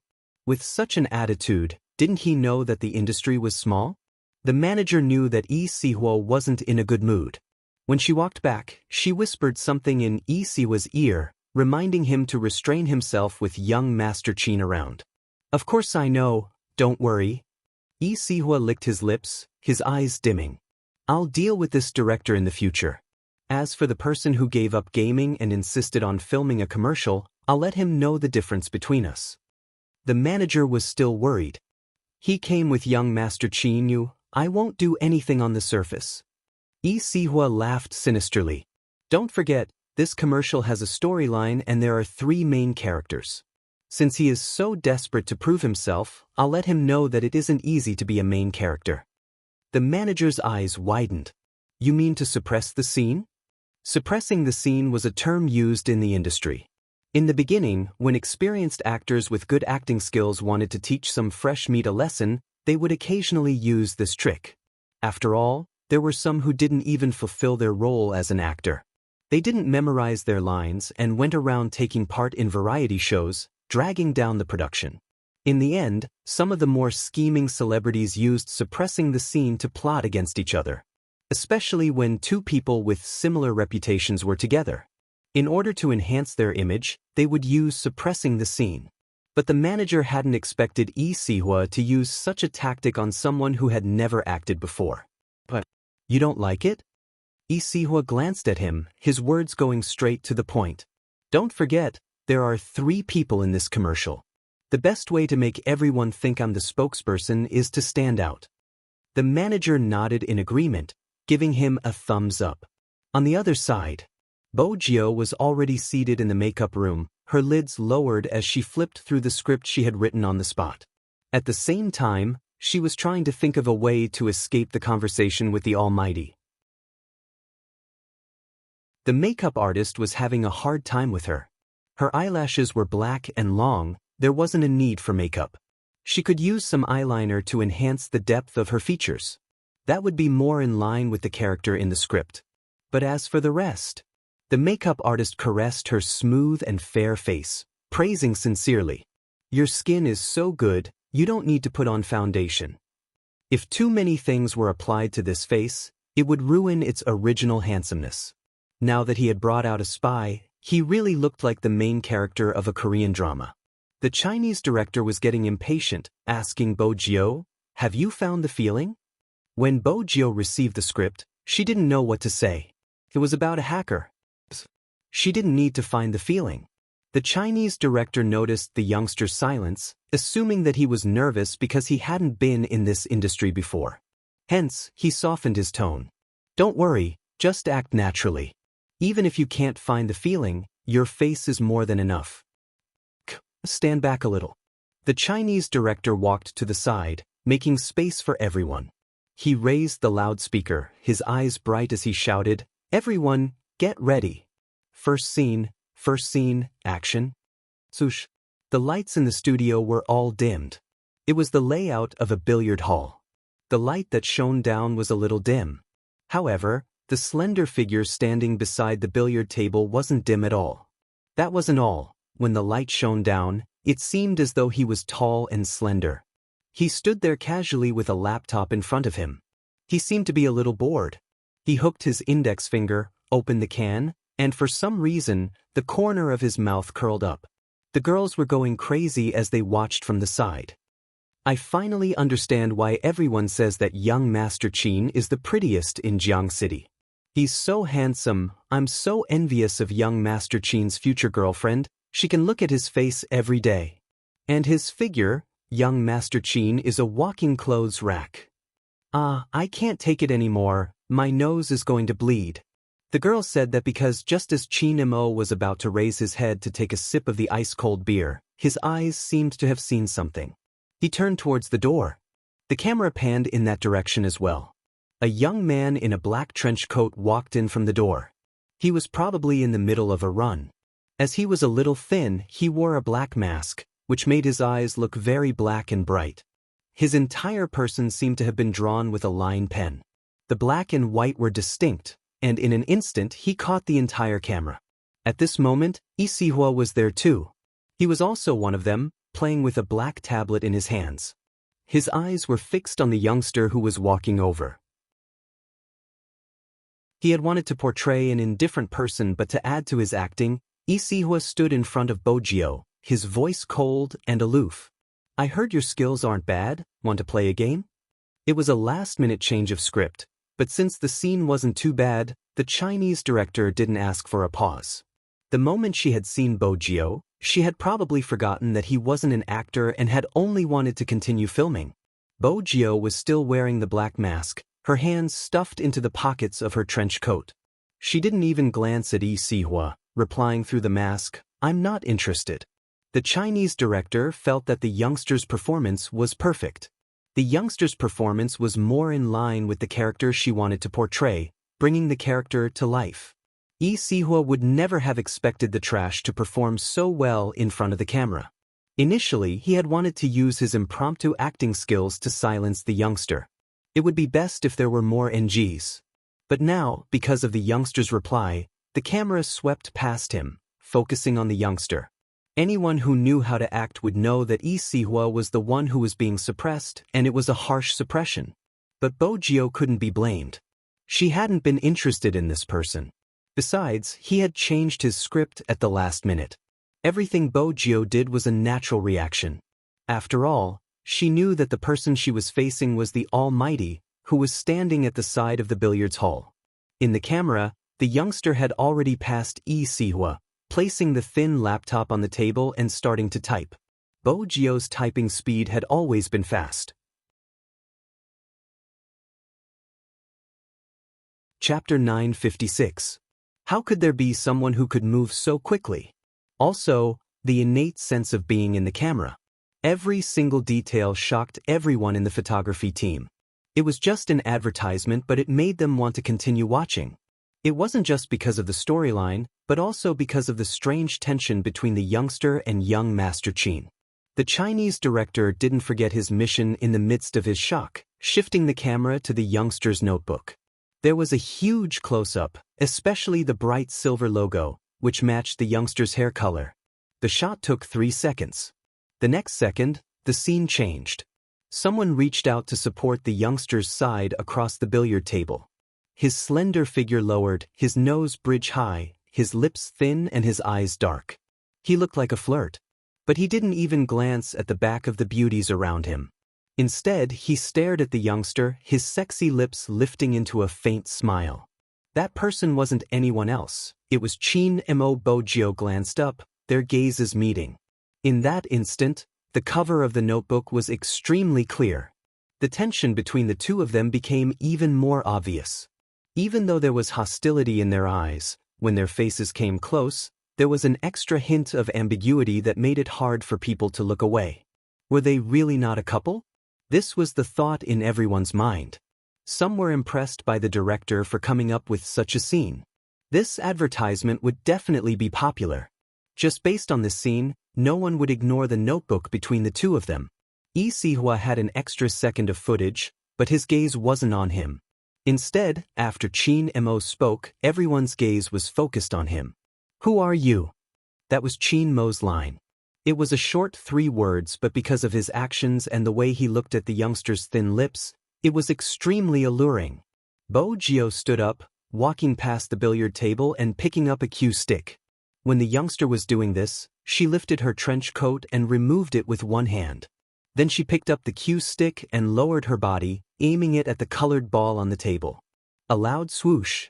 The colored ball bypassed the half-opened silver notebook and landed in the middle of the net. Just the sound alone was enough to tell that it was a beautiful shot. At this moment, there was an uproar in the studio.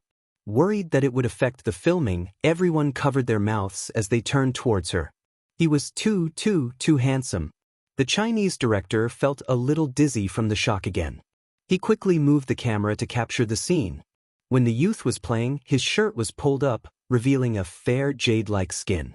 That curve was astonishingly beautiful. Qin Mo's gaze seemed to have stopped there as well. It was dark and deep to the extreme. The youngster retracted her cue and picked up her coat from the billiard table. She casually draped it over her shoulder and smiled devilishly. "Why should I tell you?" What followed was the young man's carefree back view. Qin Mo stood there, looking at the back view like a devil.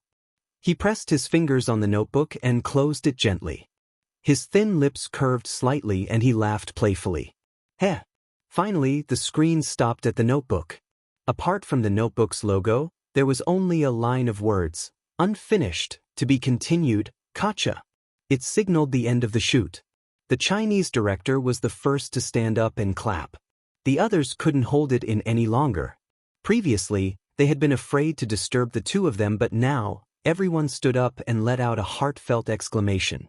After all, even a professional actor wouldn't be able to complete the shoot in one take. More importantly, filming this commercial didn't just require the other party to type fast. The scene just now was also a test of their skills. The photography team had originally wanted to use these things for post-production. Who would have expected that Spadesy didn't just do it? He was so handsome that he could turn the commercial into a movie. This wasn't something that could be done easily. The atmosphere in the studio was unprecedentedly intense. When Bojio walked back, the crew were all looking at her like a fangirl. As for Isiwa's whereabouts, no one cared anymore. His face was completely sunken. He wanted to flare up, but he didn't dare. He could only suppress his anger. He didn't want to watch the commercial anymore. He didn't even need to watch it to know that the scene just now had been a deliberate attempt by that useless person to humiliate him. Isiwa's popularity had been suppressed. Of course, he wasn't in a good mood. He threw his jacket aside and left with his manager. When he left, his mood wasn't quite right. Of course, the staff in the studio could see it. But so what? Anyone who saw the scene just now would know that Isiwa was up to no good. A professional actor was bullying someone who had never acted before. In the end, he had been suppressed. It was an awkward slap to his face. Isiwa was still hoping that someone in the studio would ask him to stay. After he walked out, he asked his manager, "Did anyone follow me?" His manager shook his head in embarrassment. Isiwa raised his leg and kicked the bin beside him. "What is that?"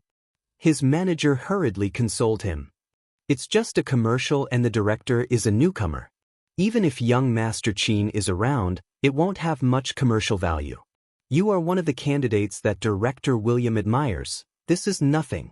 After hearing his consolation, Isiwa's anger subsided a little. "Go and find out where the director is from. He's so disrespectful, he might as well stop filming." "I know what you mean, I'll ask him now." As the agent spoke, she turned on her cell phone and dialed a familiar number. "Reporter Lee. Listen to what you're saying, I don't have anything to reveal to you. However, there's someone I want to ask about for this shoot." After hearing the manager's words, the person on the other end of the line replied faintly. The manager's expression changed completely. Isiwa couldn't hear the conversation and could only look at his face. He frowned impatiently. What did he say? Where did the director come from? The agent's hand that was holding the phone slowly lowered as he muttered, "Director William." Isiwa replied, "I'm asking you where the director came from. Why are you mentioning Director William?" The manager's face was pale. He glanced up at Isiwa. "She followed Director William back to China. She is his only disciple." Instantly, Isiwa's expression changed, even his lips stiffened. He wanted to go back, but there was no way for him to do so. After all, he had left in a fit of anger. It would only embarrass him if he went back. But how did the director become Director Williams' disciple? Yi Sihua was about to go crazy, anger and embarrassment surging through him. The manager was afraid he would do something else, hence, he pulled him into the nanny van. The manager knew that this wasn't just a commercial they had lost, they were afraid of losing even more. The atmosphere in the studio remained the same. No one noticed that in an inconspicuous corner, a foreigner had been watching for a long time. A foreigner had been sitting there watching for a long time. Beside him was an assistant.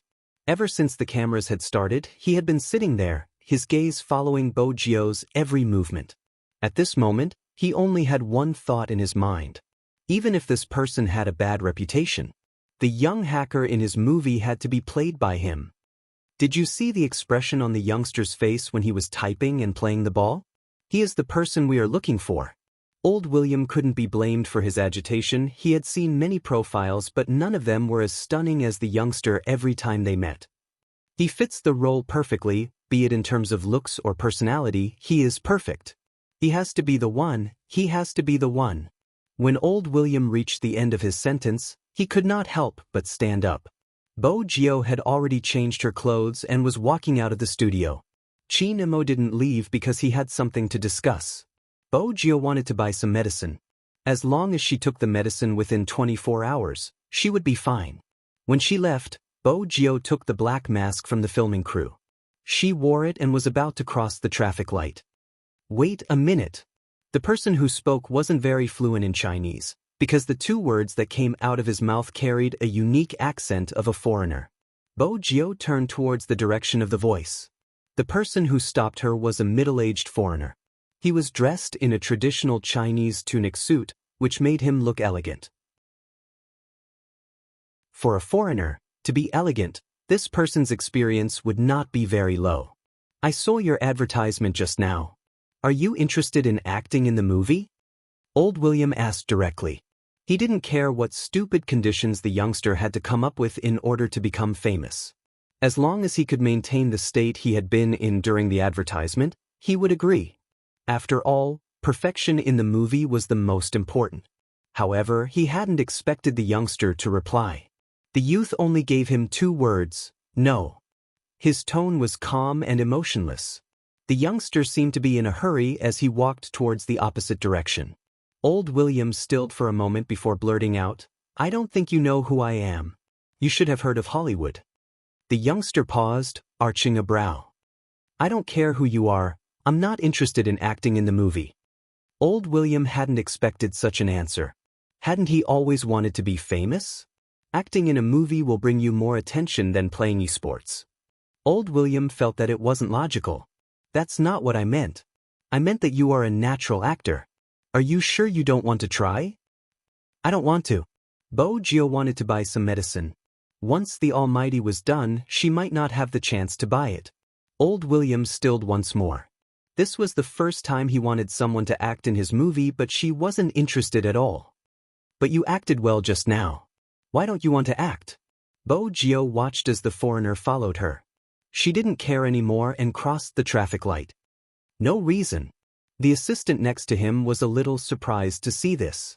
Over the years, no one had ever rejected the olive branch that Director William had extended to them. He was a director who created stars. As long as the main character acted in his movie, even if they weren't popular before, they would be known quickly and become a superstar. Everyone had to admit that he was a world-class director. The movies he produced were equally shocking. Many Chinese celebrities wished they could be the lucky ones when they heard that Director William was going to cast them. But this youngster, the assistant walked over and whispered something to her. Bo Jio arched a brow. The assistant smiled. You have to introduce yourself before you start the discussion. Director William really thinks that you fit the image of an actor in his mind. Do you want to reconsider? No, Bo Jio replied without hesitation. She had the cheekiness of a youngster. I have something to do. Since you are an international celebrity, you shouldn't keep following me. You might get photographed. The assistant had thought that everything would be resolved if she mentioned Director William's name. But from the looks of it, the youngster didn't seem to have any intention of acting. The assistant turned to look at his boss. The information we received wasn't accurate. If the youngster really wants to be famous, he wouldn't have rejected such a good opportunity. Director William was aware of this, but he could see the youngster's attitude. He wasn't moved at all. He started to panic. Think about it, who would be able to invite this youngster? Isn't he filming a commercial today? The assistant took a moment before replying, "We have to contact Movie Queen," and Director William replied, "Hurry up, it would be best if we can have a meal together." Each. After all, no one had expected to be rejected. If the media were to find out, it would definitely be a hot topic. William didn't care as long as he could invite the youngster into his movie. In the studio, Chin Mo was done with his discussion. He glanced over and asked the assistant, "Where's young Master Gio?" The agent took a long time before realizing that young Master Gio was referring to Big Spade. At such a close distance, he blushed slightly. Big Spade asked me about the nearby pharmacy. He must have gone out to buy some medicine. Buy medicine? Chin Mo furrowed his brows. The assistant replied, "Yes, he must have gone out to buy flu medicine. It's easy to catch a cold in this weather." "Where's the pharmacy?" Chin Mo had always been cold and polite to strangers. But even so, the girl was still a little incoherent because she had such a long conversation with Almighty Chin. She said, "It's right across the studio, just past the traffic light. It's very easy to recognize."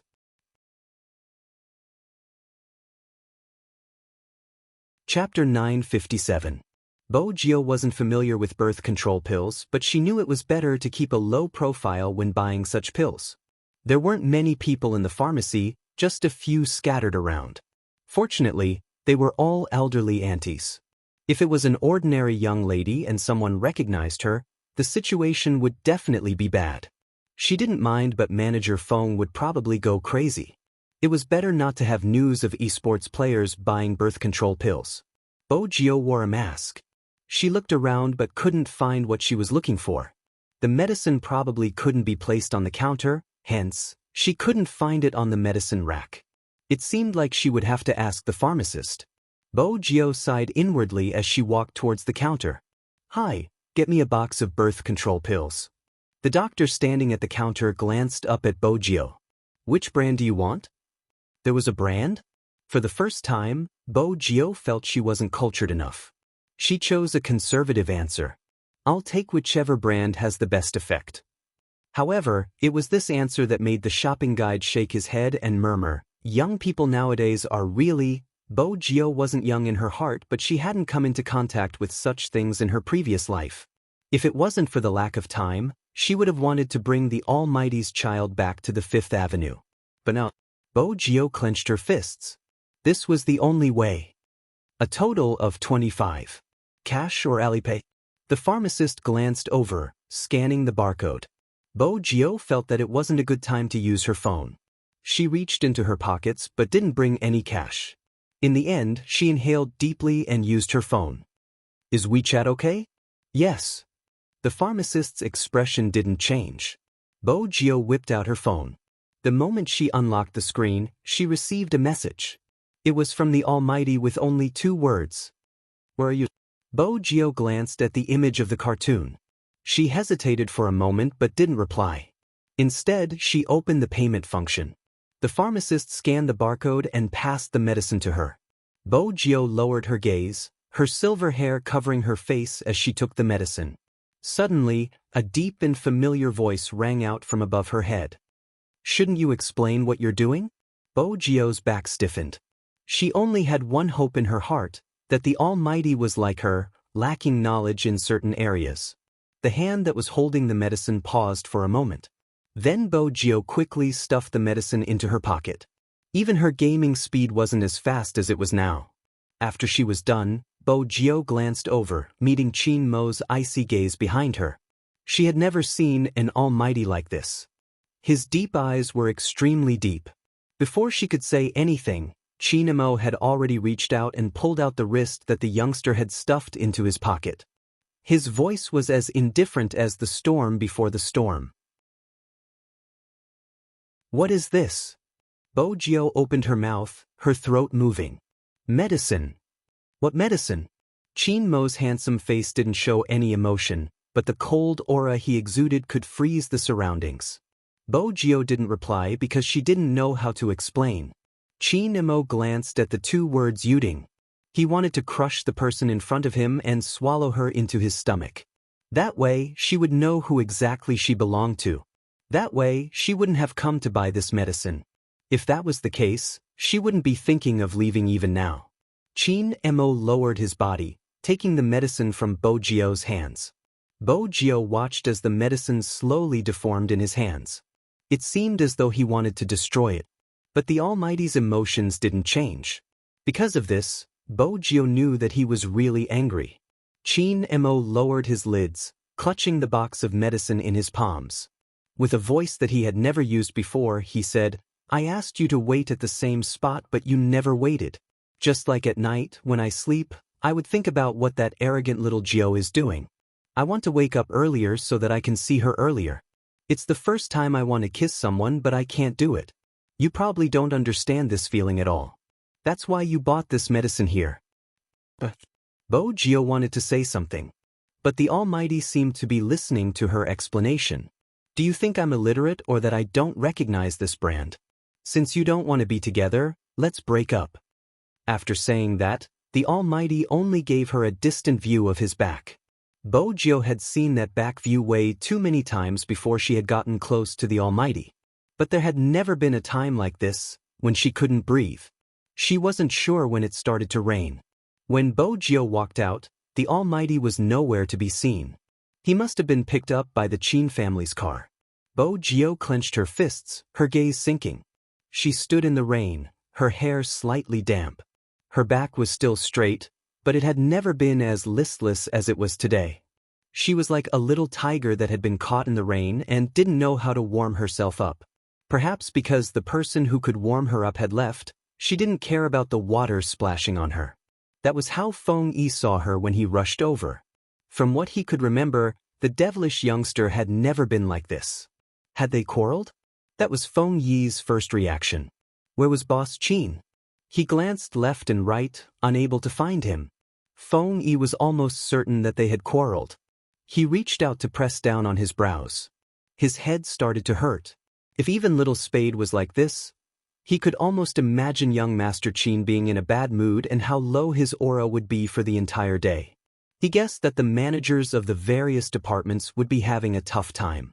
But how did they end up in such a state?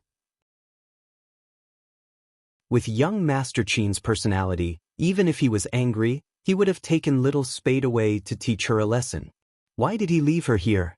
Feng Yi frowned, bringing Bo Gio into the car. It wasn't good to be drenched like this. He tried to communicate with the youngster. "Weren't you fine just now? How did you end up like this after buying some medicine?" Bo Gio glanced out of the window, the rainwater trailing down the ends of her silver hair. She didn't care, her handsome face tilted to the side, hiding her expression. Her mind was still ringing with that sentence. "Since you don't want to be together, let's break up." Breaking up was only a matter of time. She had no choice but to reject it. She had overestimated her tolerance.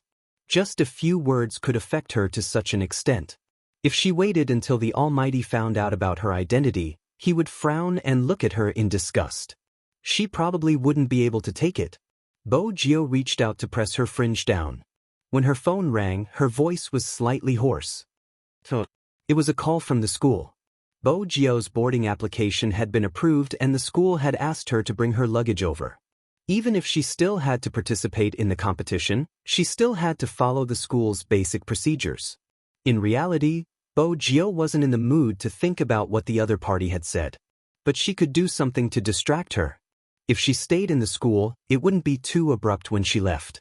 Bo Gio had been stalling for time. She understood all too well that no one would feel good when someone suddenly disappeared. But if everyone knew that the person beside them was an international criminal, He Honghua would probably be frightened. She didn't want to see that. This time, she had used her identity to return, which meant that some people were already aware of her return. Among them, there would be people who wanted her dead. If they found out about her identity, He Honghua would be in danger. Hence, she had to leave. Just like back then, even if she didn't want to leave her puppy without saying goodbye, she still had to leave. Bo Gio still remembered that night. After she had climbed onto the balcony, she had used a lot of strength to enter his room.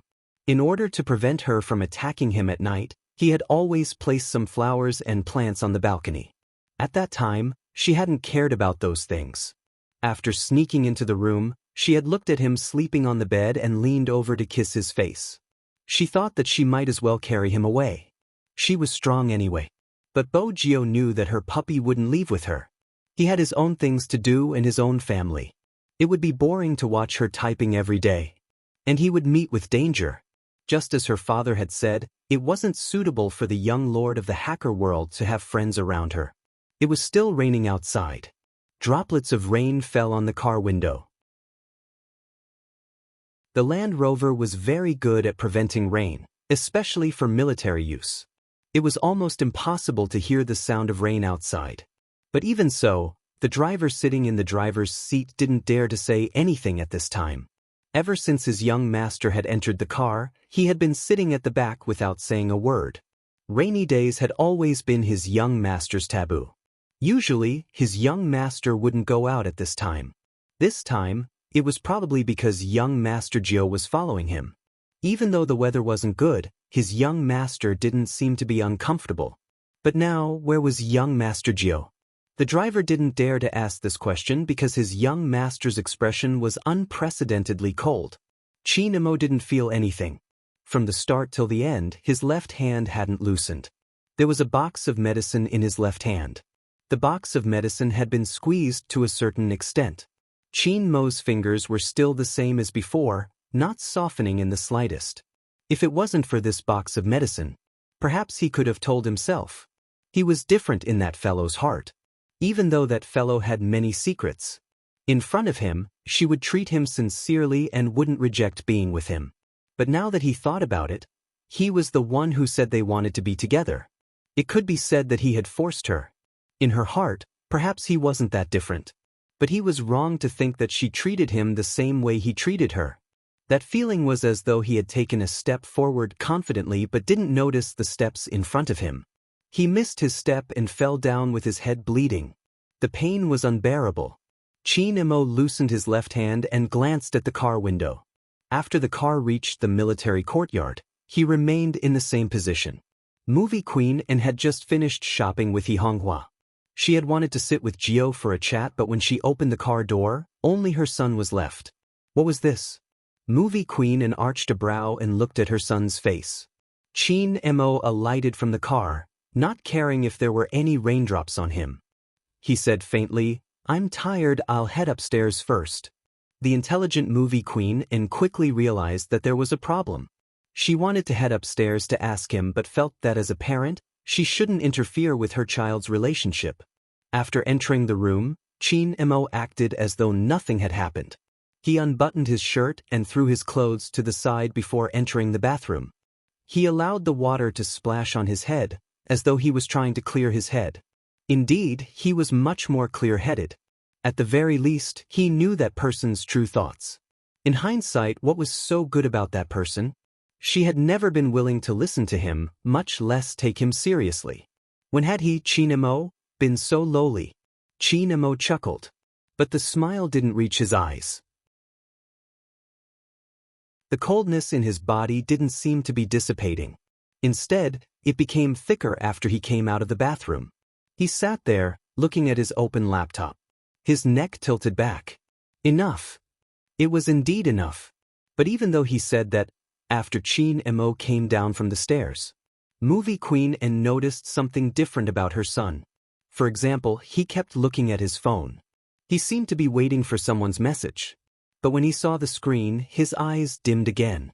When he finally received a message, it was from his secretary. "I'm going to the office." Chinemo stood up. This was the first time he didn't want to have nothing to do. Time trickled by. Bo Gio was the last student to board the plane at number 1 middle school. The dormitory manager's expression wasn't any better. But she didn't make things difficult for him. The news of Bo Gio moving into the male dormitory spread through the entire number 1 middle school in an instant. Of course, it attracted many onlookers. Everyone in the dormitory would stop and glance at Bo Gio.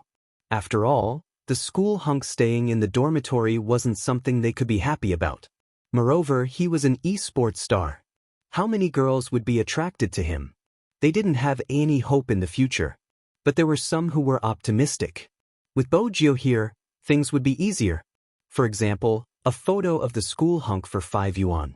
No one knew that Bojio had chosen to move in today because she didn't want to be alone.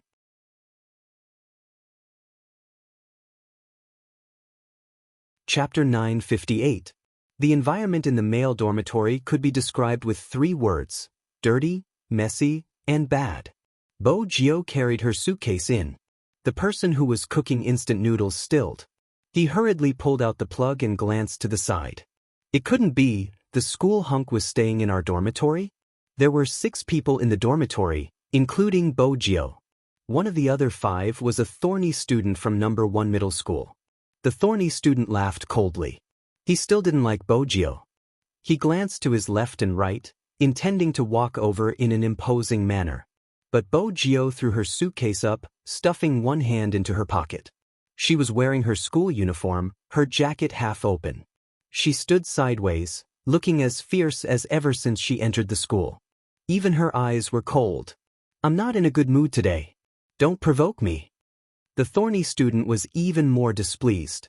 Didn't she know there were rules in the dormitory? How dare she be so arrogant in his territory? What did she mean? "I say, do you still want to live?" Before the thorny student could finish his sentence, he reached out to grab the youngster's wrist. But the youngster twisted it cleanly. There was a loud bang. The thorny student was slightly dizzy from the fall. He glanced at the chandelier in the dormitory and shook his head. F***ck, why hadn't anyone told him that the top student was so good at fighting? Bojio lowered her lids. "First, I'm not in a good mood. Second, the one who provoked first is AB***th. My patience is limited." The thorny student was really hurt. The one who cooked the noodles had always admired Bojio. Now that she was in such a state, he sighed. He hadn't expected the expert in the game to be so good in real life. The thorny student was convinced. He changed his attitude, and after he got up, he cleared a spot for Bojio, pouring her tea and water. Bojio sat on the only wooden chair in the dormitory. Her head hurt. She had never thought of being so domineering. But it seemed like she couldn't change her image anymore. "Boss, don't worry, no one would dare to provoke us in this building." The thorny student fanned her while gossiping. "But boss, why did you suddenly decide to stay in school? Shouldn't good students like you study at home?" Bojio glanced at him. "Based on what you're saying, those who stay on campus aren't good students? I want to experience life." "Experience life?" That thornhead let out a long sigh. He didn't really understand the world of a top student. When she spoke, she didn't forget to take in the surroundings. "I have a condition." "Conditional exchange?" The other 5 looked at each other. "Although I don't do homework, I can still solve some questions. I can help you solve your homework. Similarly, don't let these things appear in the dormitory." Bojio pointed at the dirty socks that were strewn all over the place. "There are also these. Besides, we are all hunks and should know the most basic etiquette. It's fine to take off your shirt since the weather is hot, but walking around in just your underwear is an eyesore. If you have a good figure, it might be worth looking at. If you don't, are you showing your bottom line?" The boy, who was only wearing a pair of underwear, inexplicably felt like he had been shot. However, since everyone was handsome, everyone in the dormitory agreed. Most importantly, there might be girls coming to visit in the future. Bojio stood at the window, glancing down at the girls who were pacing back and forth. She didn't doubt their offensive abilities. "Some of them will take pictures. You guys probably don't want to be caught in the most embarrassing scene. It isn't good to find a girlfriend like this." The moment Bojio finished her sentence, the boy in his underwear leaped into his bed. The boys who didn't care about their appearance changed their clothes and looked at themselves in the mirror. As the roommates of the school hunk, their looks had to be up to par. In the past, no girls had come to visit them. In the future, they would definitely be asked out by girls. From now on, they would have to take care of themselves. At first, the atmosphere was still all right. Suddenly, someone said, Young Master Geo is here. Will young Master Chin come to visit in the future? Will my favorite Almighty Lin Feng come too? Bo Geo didn't listen to what the person said. The two words, young Master Chin, seemed to have pierced a certain nerve. It wasn't painful, but the moment she thought about it, she became much quieter. Think about it, the entire Supreme Alliance team will come to our dorm. Young Master Chin's arrival will definitely attract a huge crowd. The person was completely immersed in his own imagination. Bo Geo glanced up, her voice calm. He won't come. Ah. The people in the dorm were confused. Why did young Master Geo look like he had fallen out of love? No, they couldn't make wild guesses. In the past, they had thought that young Master Geo was definitely gay like the rumors said. But now, which gay was that strong? The rumors couldn't be trusted. But why did young Master Geo come to stay in the dorm? It was a mystery. Do you have a cigarette? Suddenly, the young man spoke again, interrupting his roommate's thoughts. Give me one. He even smoked? This didn't match their image of the top student in school. Second brother, watch the corridor. Howl when the hostel manager comes. The moment the Thornhead spoke, even the boy in underwear cooperated. Their efficiency was high. It was obvious that they had done such things often. Smoking had always been a group activity. It was normal for everyone to have a cigarette in the high school dorm. But it was hard for them to accept the fact that the school hunk smoked. Bo Geo didn't look at their shocked gazes. She tilted her head and lit the cigarette. She stood by the window, not wanting to move. Hey, don't you think the school hunk is a little listless? He looks completely different from when he beat me up. He's probably thinking about the competition. Didn't you see his cooperation with young Master Chin? It was amazing. Bo Geo turned at the mention of young Master Chin. Didn't I mention that I'm not in a good mood? You gave the entire dorm a show of strength the moment you entered. It was obvious you weren't in a good mood. What? Do you want to know the reason? Bo Geo flicked the cigarette ash, her gaze deepening. The 5 roommates looked at the youngster, nodding in unison. Bo Geo glanced up, her voice cold. I was dumped by young Master Chin. Everyone. Didn't he say he wasn't gay? It was finally quiet. No one mentioned young Master Chin's name again. Bo Geo extinguished the cigarette and glanced at her phone screen. She hesitated for a long time but didn't send the message. Her roommates didn't dare to talk about her situation since young Master Geo's martial arts skills were too strong. But young Master Geo was probably the only one who could be so handsome after falling out of love.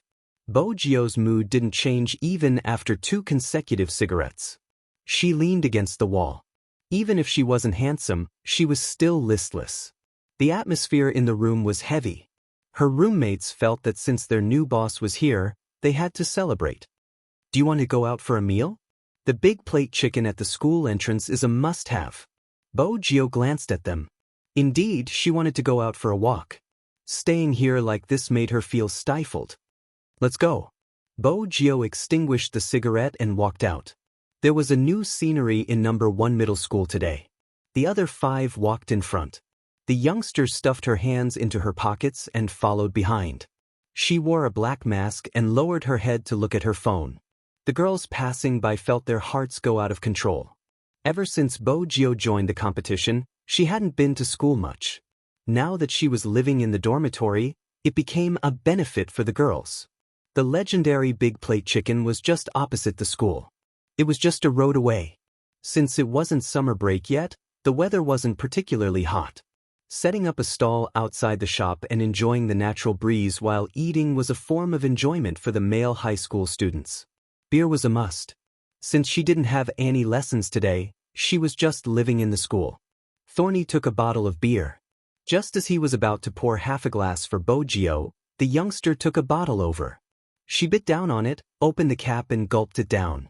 The 5 roommates were stunned once more. They watched as the youngster drank without a change in expression. Their school hunk was indeed a ruthless character. They probably noticed that Bo Geo was looking at her phone. Someone couldn't help but ask, "Young Master Geo, what are you looking at? Why are you so engrossed?" Nothing. Bo Geo closed the WeChat page and took another sip of beer. That person didn't think there was anything interesting on the phone. He couldn't understand why young Master Geo was looking at an empty WeChat screen. This meal. Bo Geo didn't eat much. She just sat there and drank silently. Because it was by the side of the road, anyone who drove would be able to see it as long as they opened the windows. When she opened the fourth bottle of beer, Bo Geo paused. Bo Geo paused for a moment. It wasn't because of anything else, but because of the familiar military Land Rover that was driving over. The car plate was unique and there was only one in the entire Jiang city. Bo Geo recognized the car and so did her roommates. One of them blurted out, "Isn't that young Master Qin's car?"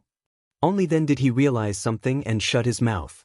It was indeed a car Qin Mo often took. The windows weren't closed. They could clearly see that handsome and aloof face. The driver noticed them and paused for a moment. "Young Master, it's young Master Geo." Qin Mo glanced over at Bo Geo and said calmly, "Let's go." The driver was puzzled.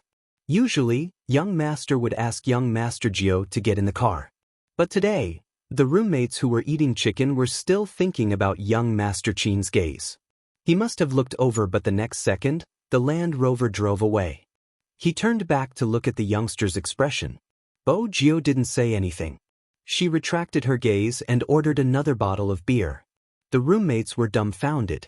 If they continued drinking, the lovelorn person would be fine, but all of them would collapse. Honestly, the school hunk was a little scary when he was lovelorn. On the other side, the Land Rover was still driving forward. It wasn't going fast. Firstly, the driver was still in shock. Secondly, his young master's gaze was on the rearview mirror. He didn't urge him to drive faster. Instead, he seemed to be waiting for someone. Qin Mo was indeed waiting for someone. He glanced at the rearview mirror, hoping to see the youngster chasing after him. But he didn't. He had glanced at his phone countless times today. He had told himself that as long as that person sent him a message, regardless of what was important to her, he would try not to be too domineering. Once again, reality hit him. That person didn't care about him at all. Feelings were similar to multiplication. As long as one side was 0, the result would be 0. Qin Mo tilted his head, his gaze lowered. The driver wasn't sure what his young master was thinking.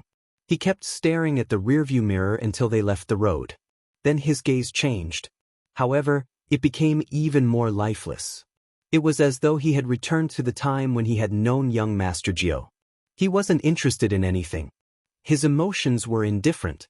His gaze was indifferent too. This kind of young master was really worrying. The scenery outside the car window retreated. Time trickled by. Bo Geo didn't continue drinking. She took out her wallet to settle the bill. She glanced at her roommate who was still vomiting in the corner. She stood there and lit another cigarette. She had never smoked so much before. Even when she was on her period, she would only smoke half a cigarette to relieve the pain. But it didn't seem right not to smoke. Perhaps she had never expected that person to treat her like an ordinary person, brushing past her with such an indifferent expression. Her heart tightened. This should be the lightest punishment.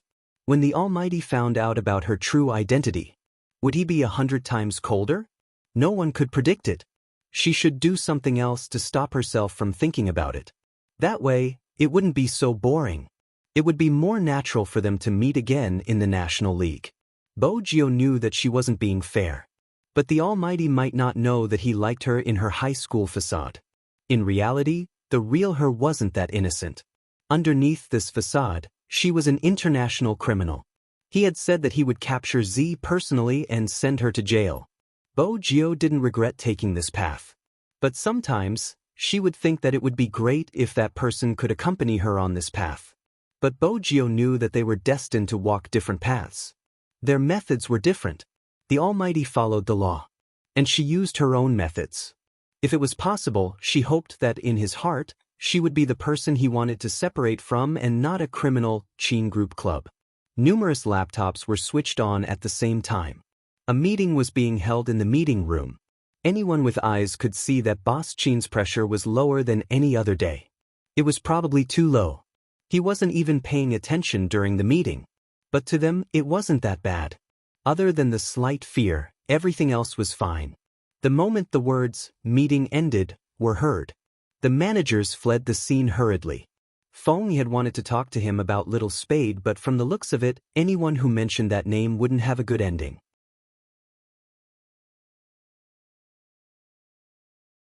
Chapter 959. Chin Mo still remembered when he received this lighter. He couldn't wait to hold it in his hand and play with it several times.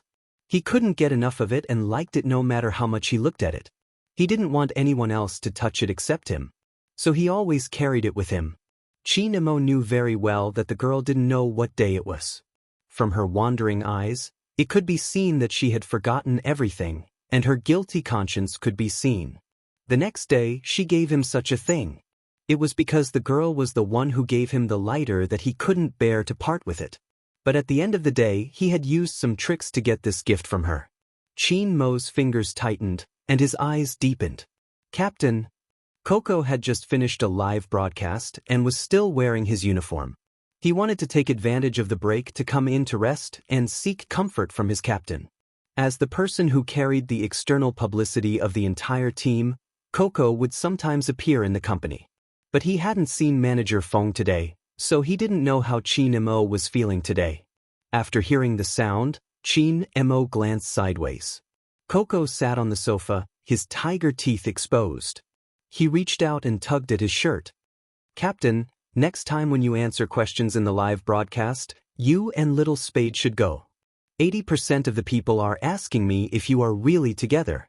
I said you are brothers, but they didn't believe me. I'm not good at lying, so I almost exposed you. Coco spoke for a while. Seeing that his captain didn't even look at him, he hopped over, holding a bag of yogurt in his mouth and looking at Chin Mo. The captain didn't even look at him. He was holding something in his hand. Coco looked for a while. He really didn't understand what was so good about this little thing.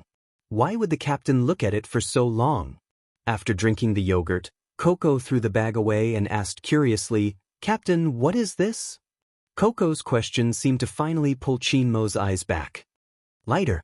Chin Mo's voice was very calm, as if the thing in his hand was nothing special. Coco widened his eyes. This is a lighter? The shape? It looks good. Where did you buy it? Chin Mo remained silent. But even so, Coco didn't notice that his captain was in a bad mood. He continued to look at the pure silver lighter. The more he looked, the more he liked it. Let me try lighting a cigarette? Why are you lighting a cigarette? Chin Mo arched a brow and threw the cigarette lighter to the side. Such an ugly thing. Ugly? Coco looked at his captain's side profile. There was no emotion on it. The naive Coco thought that his captain simply didn't like the igniter. Captain, if you think it's ugly, give it to me. I think it looks good. When Chin Mo heard that, he lifted his eyes and glanced at Coco. Her gaze was so cold that Coco's scalp went numb. He thought he had said something wrong, and his left hand felt like it was frozen. What did the captain mean? He had already said that it was ugly. Doesn't that mean I don't like it?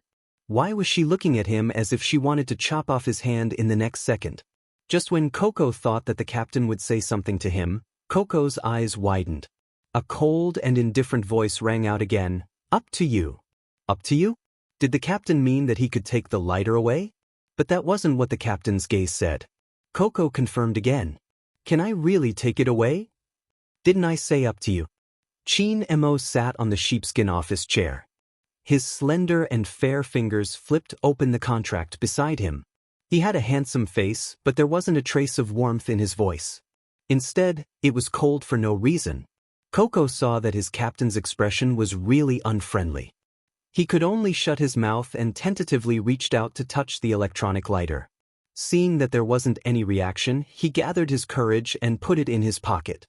He turned to leave. Chin Mo, who was sitting on the office chair, paused for a moment. When he came back to his senses, the words came out of his mouth. Put it back. Coco turned back to look at his captain. His gaze was a little shocked. After all, his captain had never gone back on his words. After Chin Mo met Coco's gaze, his voice became faint. You can choose another one. Didn't you always like the mouse I used before? When Coco heard this, his focus immediately shifted. He put the lighter on the table and said excitedly, Captain means that I can take that mouse. Chinamo said, holding the lighter in his hand again. Of course, Coco saw this scene. He was very puzzled. What did the captain think of this lighter? If he said it wasn't important, why did he treasure it so much? One had to know that the captain's mouse was a limited edition. Whether it was the feel or the appearance, it was first class. In the past, he wouldn't even let him touch it. Now, in order to keep the lighter, he directly abandoned the mouse. If he said it was important just now, the captain seemed to want to throw it away. What was going on? Before Coco could figure it out, he was picked up by Feng Yi, who came to arrange work. Along the way, Coco told everything he saw to their manager. He wanted Feng Yi to help him analyze what was going on. After listening, Manager Feng frowned even more. It seemed that he still had to have a good talk with those two people. In the CEO's office, without Coco, everything seemed unusually quiet. Chin Mo glanced at the lighter in his palm and slid open the phone screen. There was still no message in the WeChat dialog box. When Feng Yi pushed the door and walked in, this was the scene he saw. Since you want to contact him, why don't you call Little Spade directly? Hearing this, Chin Mo looked up at him, even his voice was cold. Is the company very free today? How could it be very busy? As a manager, Feng Yi still dared to say some things. If you continue like this, how are you going to play in the competition? Besides, Little Spade usually listens to you. Is there a misunderstanding? Chin Mo didn't say anything. Feng Yi continued, in a relationship, there are some things that have to be said clearly. It's useless for you to sit here like this. Chin Mo sat back and pulled off his tie, full of abstinence. The door is behind you. That meant that he could go. Feng Yi shut his mouth but felt that it was necessary to clarify. What exactly are you angry about? This was a question without an answer. The man in front of him was still looking at the contract in his hands, cold and without a trace of space. Feng Yi knew that he wouldn't be able to get anything out of him even if he continued asking. He glanced at the lighter that Coco had mentioned. It was obviously too important, hence, even though he was angry, he didn't throw it away. It should be from Little Spade. It seemed like he had to put in more effort to find out the reason. As the manager of the club, he didn't just have to guard against his players dating outsiders, he also had to guard against them dating insiders. You don't have to worry about my condition. Feng Yi waited for Chin Mo to speak, but he didn't say the reason. Instead, he said faintly, there won't be any problems in the competition. At this point, Feng Yi didn't know what else to say. He could only solve the problem from the side. To solve the problem from the side was to ask the other party. After leaving the office, the first thing Feng Yi did was to call Bojio. The youngster's phone went through but no one picked up. Feng Yi pressed his head, unaware that Bojio had drunk alcohol in the afternoon. Bojio drank around 10 bottles of Budweiser alone. After finishing, she returned to the dormitory and climbed onto the bed. She slept on the upper bunk, which was much quieter than the lower bunk. Classes started on Sunday afternoon. Bojio wasn't in the mood to go to class. She got on the bed, opened the quilt, and covered her head with it. She listened to the sound of rain outside. The scene on the street was still replaying in her mind. From afar, that person had been sitting in a car. He had seen her but his gaze had been indifferent, as though she was just an ordinary person. Bojio froze, her heart clenched tightly. She couldn't fall asleep at first. But after the alcohol kicked in, drowsiness slowly crept over her. Her chest was still unable to accept the emptiness, as though she had lost something. Fortunately, alcohol was useful, it could help her sleep. Hence, the sleeping Bojio didn't hear her phone vibrating. Her roommates didn't dare to disturb her, but when the phone kept ringing, they guessed that something had happened. Thorny's roommates first looked at the caller ID. The name, Fox Fong, was especially eye-catching. But since it was the school hunk's phone, they didn't dare to touch it. They could only wait for the ringing to subside. The sleeping Bojio was dreaming. Her dreams were filled with scenes from her childhood. When she woke up, there was no one in the dormitory. Everyone had probably gone to class. Bojio lay on the bed, staring at the ceiling in a daze. During this period of time, Bojio had been with Chin Mo ever since that day. The sight of no one in the room when she opened her eyes had become rare. because every time she woke up, there would be someone by her side. But now, it was obvious that she wouldn't be able to enjoy such treatment anymore. Bo-gyo tilted her head. She was listless, her movements weren't as agile as before. Coincidentally, the headmaster had brought someone from the student council to check on the dormitory. Classes had started, but there were still students sleeping in the dormitory. Coincidentally, the school director came to inspect the dormitory with people from the student union. Classes had already started, but there were still students sleeping in the dormitory. One could imagine that no matter who that person was, the headmaster's expression would not be too good. But because it was Bo-gyo, he didn't punish her too harshly. Go to the field and do frog jumps. Go to class after you do 100. The headmaster wasn't bad. He was strict with the students, but he treated them well. Bo-gyo respected him even though she hadn't been to school. Moreover, she didn't want to be idle.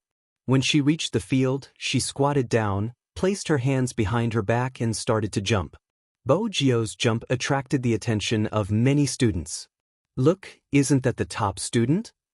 Frog jumps on the first day of school? My Highness Gyo is so unlucky to be caught by the devil. But what should we do with Highness Gyo's cute and handsome jumping? Some of the students from the normal classes started to discuss openly. The teacher standing on the podium knocked heavily on the blackboard. Pull your attention back. It seemed like she would have to discuss with the headmaster. Even if she wanted to punish someone, she couldn't do it on the field. It was too eye-catching. It was indeed eye-catching. With Bo-gyo's silver hair and face, it was rare to see her jumping with her hands behind her back. It was no wonder people wanted to see it. But as the saying went, enemies were bound to meet on a narrow road. Number 1 middle school and number 2 middle school were close to each other. Even though the useless number 2 middle school's field wasn't as big as number 1 middle school's field. However, the two fields were also next to each other, separated by a net. It was common for middle year 2 youngsters to be punished. However, the moment he stepped out, he saw Bo-gyo bouncing on the number 1 middle school field. Instantly, he became excited. He didn't even care about the teacher who was hitting him with a book. He ran over and asked Bo-gyo, "Hey, what were you punished for?" Bo-gyo didn't reply. The teenager continued, "Let me tell you, I'm being punished unjustly this time. Do you still remember when I asked you to play for me to confirm my relationship with my girlfriend? I just went to your number 1 middle school and gave my girlfriend lunch. I even used the roses planted in the school to prove my innocence. Not only did your director get angry when he saw me, he even punished me." Bo-gyo slowed down. She glanced at him and said slowly, "That's a good punishment. I can't stand people like you who show affection everywhere." The number 2 middle school youngster. It took time for the frog to jump. The school hunk of number 1 middle school and the boss of number 2 middle school were punished at the same time. But one of them was clean and handsome from start to finish. The other one was hit on the head by the headmaster. Shui Yaoyao saw the scene too. She placed the pencil in her hand aside, her gaze on the youngster didn't retract. The school had to pass the test in order to successfully participate in the National League. Hence, Bo-gyo had always been cooperative. The headmaster was satisfied with the youngster's attitude and didn't call his parents. Bo-gyo was also glad that his parents weren't notified. After all, Chin Mo's name was written in her contact list. But after this time, even if he was notified, he probably wouldn't come. Bo-gyo sat on the edge of the field. Bo-gyo sat at the edge of the field, using the back of her hand to wipe the sweat that was dripping down her sharp chin. The fangirls couldn't control themselves. The teachers probably knew that no one was listening to this class. Everyone's attention was on the field. But Bo-gyo's attention was on her phone. She couldn't be too presumptuous in front of the headmaster. She found a secluded place and wanted to call manager phone.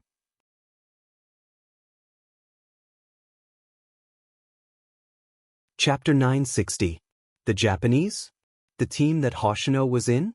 Alright, I'll be there in a while. Bo-gyo stood up. She had just done her frog jumps and her legs weren't as nimble. She knocked on the phone but didn't reply immediately. Brother Mo, are you there? Feng-yi glanced over at Chin Mo, who was putting on his uniform. He lowered his voice. I'm here. Bo-jio paused, listening to the faint voice from the other end of the phone. Who are you talking to? He didn't know why he felt guilty, so he directly hung up the phone. Feng Yi listened to the busy tone, meeting Qin Mo's gaze. His gaze was calm, carrying an indescribable depth. With Boss Qin's intelligence, he must have guessed who was on the other end. But for some reason he didn't seem to understand. Boss Qin lowered his head and adjusted his sleeves, asking. Feng Yi coughed lightly. It's Little Spade, the Japanese are here and they have to gather the entire team. Qin Mo didn't say anything else. As a manager who understood his team members' thoughts, Feng Yi added, Little Spade said she'll be here in a while. Qin Mo stuffed a hand into his pocket, arching a brow. Oh. She's so scared that she hung up on you. Are you sure she'll be here in a while? Feng Yi coughed again. This time, it wasn't intentional but he really choked. He lowered his voice. You've been waiting for her news the entire day. I asked you to contact her but you didn't. Boss Qin, why do you have to do this? Qin Mo glanced at him. When he spoke again, his voice was hoarse. I just wanted to know my position in her heart. Now it's clear. Feng Yi opened his mouth. The words were at the tip of his tongue but he couldn't say them. He had never seen Qin Mo in such a state. Even though he was still standing, when he glanced out of the window, there was a sense of desolation.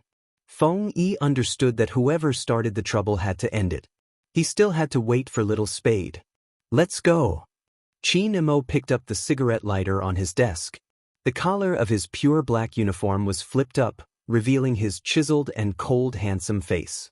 Feng Yi heaved a long sigh and rubbed his head. On the other side, it wasn't convenient for Bo-jio to apply for leave the moment she finished her frog jumps. Fortunately, Yao Yao was there to testify for her. It was something that happened in the club. Otherwise, with the suspicious gaze of the headmaster, Bo-jio would really have to climb over the wall if she wanted to come out. The two of them took a taxi. They didn't have time to change into their combat uniforms, so they put on their school uniforms. It wasn't far from the school to the club. Bo-jio glanced down at her phone. She knew the problem wasn't with the medicine. In fact, the Almighty had restrained himself every time he wanted her because he was afraid of hurting her. She knew very well what the problem was. However, there were some things that could not be said. Moreover, she was about to leave. Bo-jio swiped the screen before sliding it back.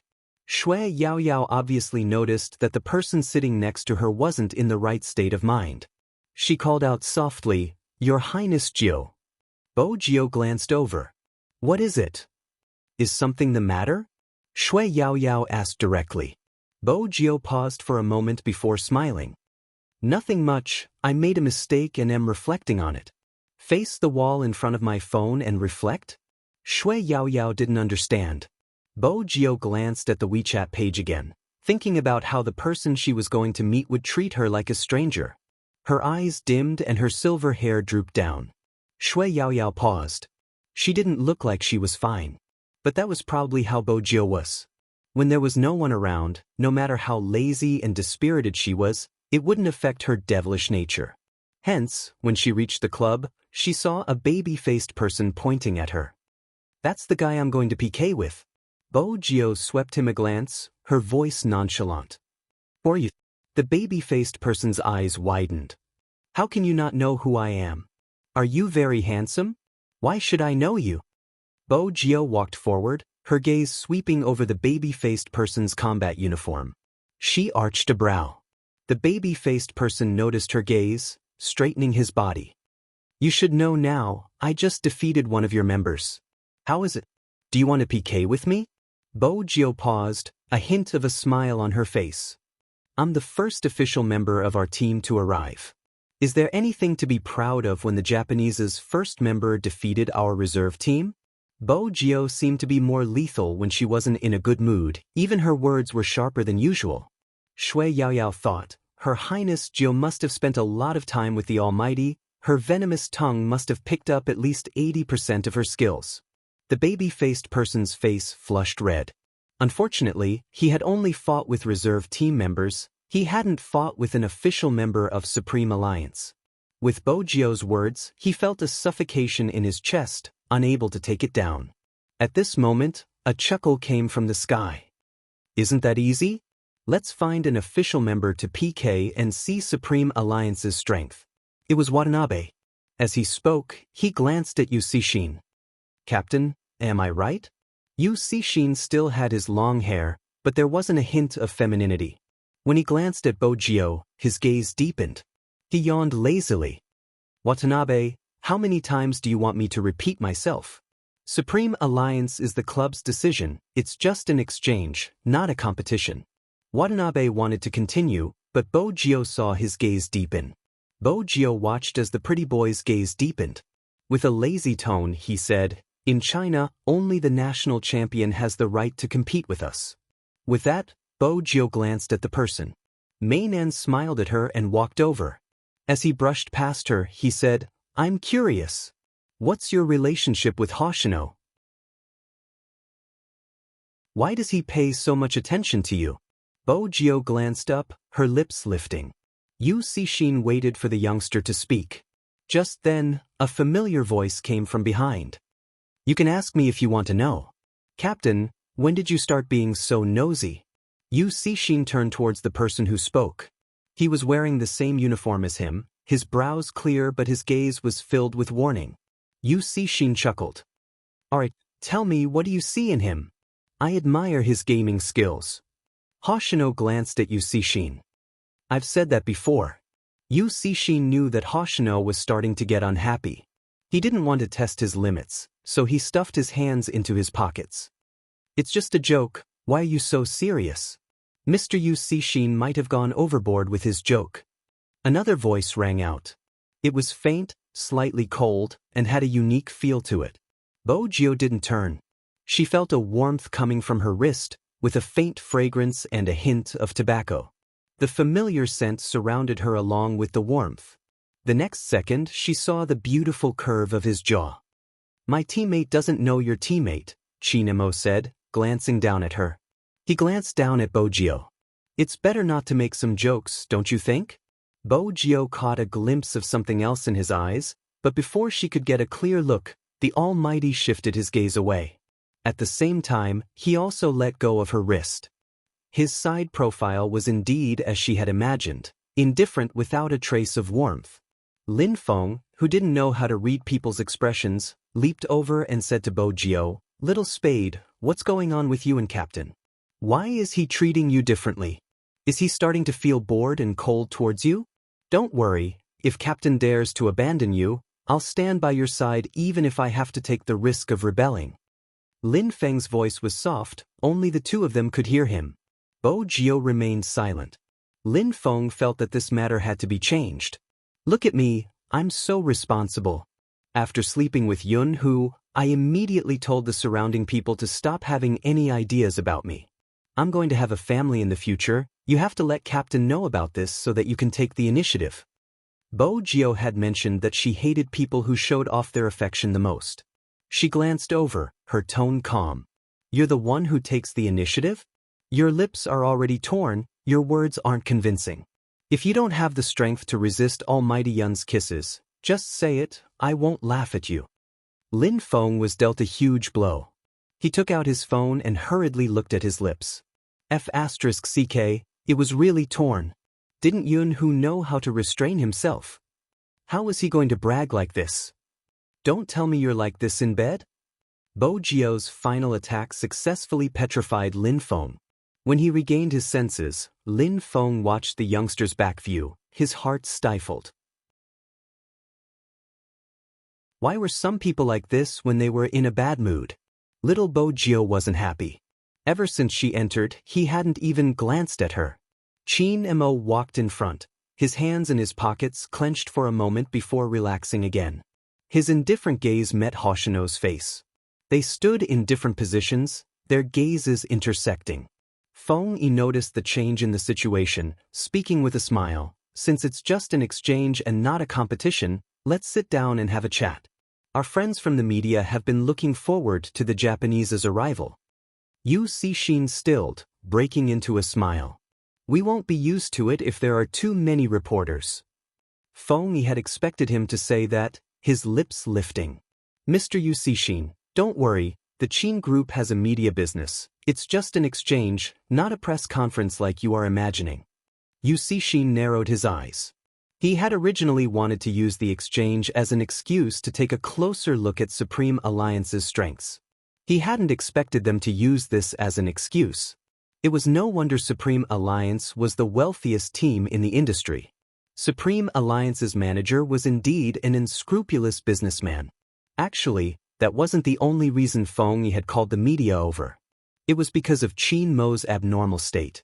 The media was there to remind Boss Qin that even if they had a conflict, it couldn't be displayed in front of other teams. Both of them were able to keep their composure. But because of their composure, Feng Yi was worried they would explode. After all, no one had ever been able to guess young Master Qin's thoughts correctly. A meeting between two teams, one of which was the Japanese, would be newsworthy. Even if the entire Japanese team wasn't present, Hoshino and Yu Cixin represented the entire Japanese team. Their captain and vice-captain were world-class esports experts who rarely showed their faces. Every word would become a headline in esports. The doll-faced man couldn't be rash even if he wanted to compete with Bo Jio. Both teams were good-looking. Even if there was enmity between them, it wouldn't be displayed at such a moment. Etiquette was a basic rule of etiquette for both teams. Hence, it was a real exchange. Bo Jio wasn't interested in conversing. She sat very close to Hoshino and turned to glance at him. Hoshino could guess what she wanted to ask, sending a message over. "I found out about Rao Rong. I'll send you the information when I get back." Bo Jio replied, "Okay." The receptionist walked over with a tray of fruits and tea. Feng Yi had arranged for this to be a friendly gesture. But the moment the receptionist placed the tray in front of Bo Jio, Hoshino interrupted. Hoshino suddenly said, "She doesn't eat peaches."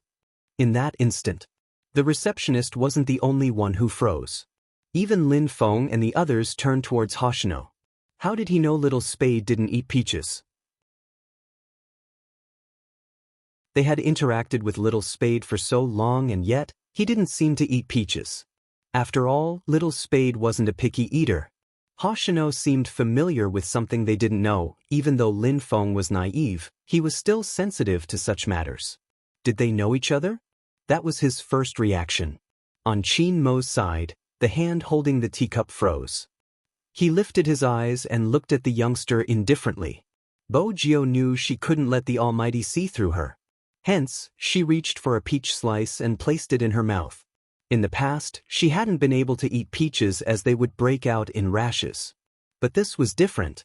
Bo Jio lowered her lids, swallowing the peach slice before taking a sip of tea. Hoshino's reaction was quick. He smiled naturally and added, "Watanabe, did you forget how you said it wasn't nutritious the last time you ate peaches?" Watanabe pointed to himself. Was that true? It seemed like there was, so he nodded. Everyone was enlightened. So he was referring to Watanabe. They had assumed Hoshino was referring to Little Spade. It was a beautiful misunderstanding. Qin Mo retracted his gaze. But he didn't release his grip. He knew it wasn't a misunderstanding. There was someone who knew him better than him. Or perhaps...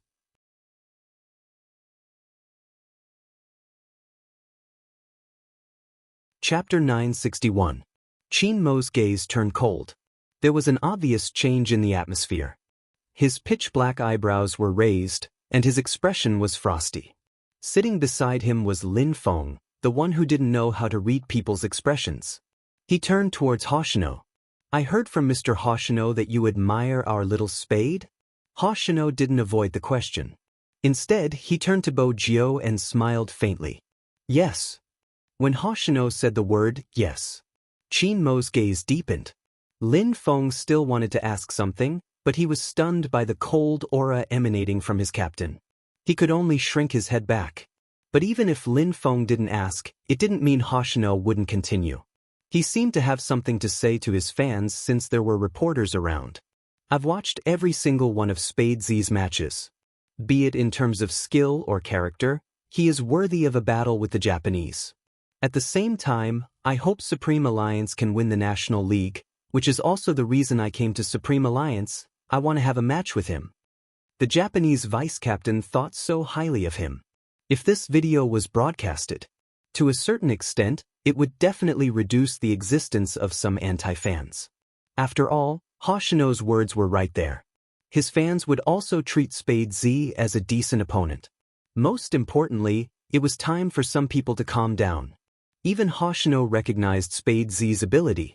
Those who had been saying that Bojio had gotten to where she was because of their relationship had to think twice before they spoke, even if they weren't willing to admit it.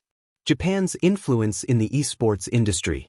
The strongest player in Asia had never failed before. Even the video of Hoshino's 1v3 against Xiangnan team was still on the internet. Almost everyone knew that he was a very low-key person. For him to give such an evaluation to Spade Z, most of the rumors would collapse on their own. Sensing the value of the news, the media at the scene immediately started a live broadcast. After all, they didn't expect Hoshino to admire a newcomer so much. For some reason, Feng Yi felt that it was dangerous to continue this topic. He glanced at his boss's side profile and forcefully changed the topic. "Thank you for your kind words, Mr. Hoshino. Supreme Alliance will fight well in the upcoming finals." It seems like Supreme Alliance is confident in themselves. The person who said this was Yu Cixin. When he smiled, he gave off a dangerous vibe like that of a wild leopard. When he said this, he looked at Chinamo. If Hoshino wanted to play against Spade Z, he wanted to see just how powerful the legendary 3000 knife cutting was. Watching other people's matches, one could only see the surface. If one didn't fight personally, how would one know who was stronger? Facing such a gaze, Qin Mo's handsome face didn't change at all. It seemed as though no matter what Yu Cixin said, it wouldn't affect him. This made Yu Cixin raise his eyebrows. He really wanted to fight with this team that made Hoshino look at them in a different light.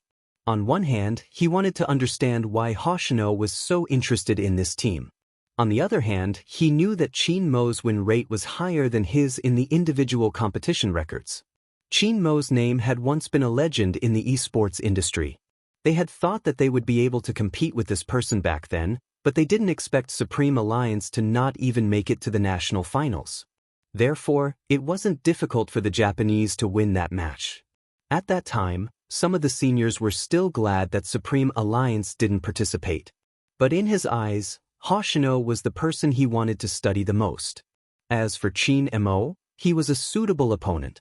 Yu Cixin lifted the edge of his lips. The reporters filmed the scene and pulled the topic back to Hoshino. Almighty Hoshino admires Spade so much, but he doesn't seem to have interacted with Spade before?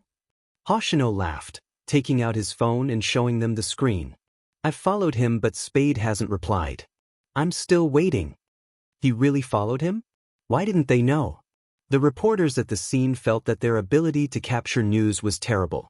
Unbeknownst to them, Hoshino had added him before he came to the club. It was to make everything seem logical. Bojio, who was familiar with him, understood his thoughts quickly. Even without any verbal communication, just a glance was enough to know what he was thinking, making everything seem logical. Bojio smiled. "I don't usually use the official Weibo account. I'm going to reply now." With that, she took out her phone, her slender and fair fingers unlocking the screen. After logging in, she clicked on the latest follow. It was a simple exchange of fans, but it immediately caused a wave of discussion online. Especially Hoshino's fans. "My almighty Hoshino actually follows other teams, that doesn't make sense. Who is this Spade Z? I've never heard of him, is he from our country? I just went to search, he's the FC King of China's Zone C, Supreme Alliance's super rookie. Almighty Hoshino is interested in him?" Previous poster, don't go off topic, I think it's a friendly follow. When has Almighty Hoshino ever followed others? I didn't see him like this during the International League. Take a look at the interview online. Almighty Hoshino said he wants to have a good match with Spade Z. He must be strong if he can attract Almighty Hoshino's interest. I've decided to take a look at this Chinese player. Faced with the sudden visit, the fans of Spade official fan club were a little confused, but that didn't stop them from welcoming him in a friendly manner. In an instant, Bojio's negative comments on the internet lessened. After all, Hoshino was the first to follow Bojio. With the addition of the interview, the topic of discussion soared. The media seized on this point, hoping for more interaction between Bo Jiao and Hoshino. Lin Feng, who was sitting beside Qin Mo, felt a chill starting from his neck. Even his scalp felt numb. It wasn't because of anything else but his captain's grip on the teacup tightened, his eyes losing the last bit of warmth. Lin Feng saw with his own eyes that a layer of frost covered that handsome face in an instant. Qin Mo looked in the direction of the two, his cold and noble side profile expressionless. His gaze was deep and unmoving. Lin Feng could understand his captain's feelings. Hoshino was treating Little Spade too well. But according to Little Spade, wasn't his captain starting to give Little Spade the cold shoulder?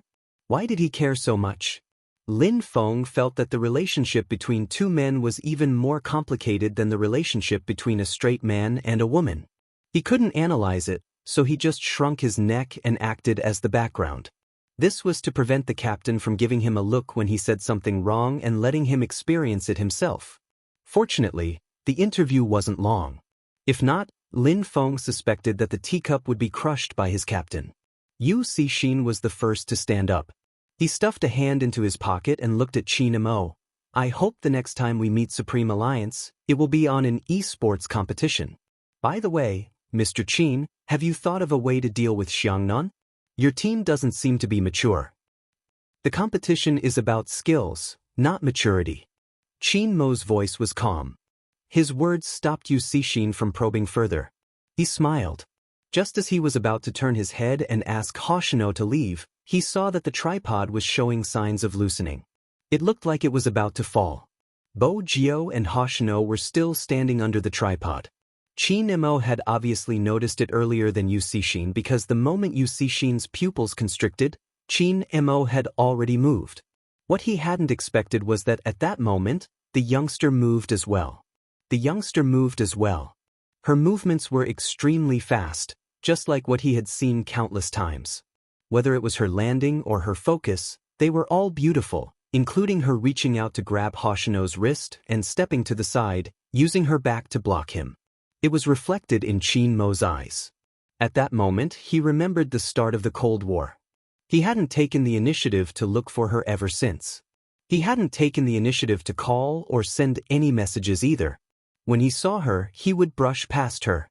He wouldn't even smile as a passerby. But she definitely didn't know. He was in so much pain. Because in her eyes, there was someone more important.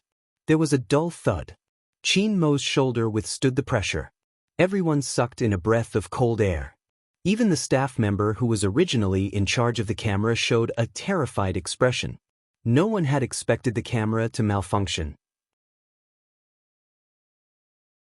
Everyone's face was pale.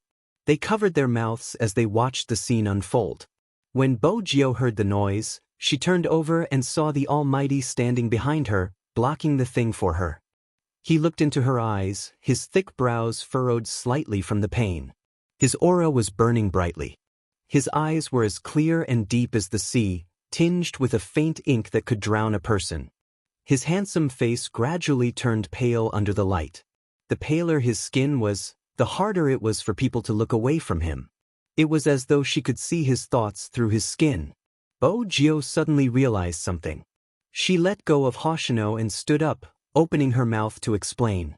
Qin Mo had already kicked the camera away, heading towards the exit, leaving her with nothing but coldness. This time, Bo Jiao didn't hesitate. She chased after him.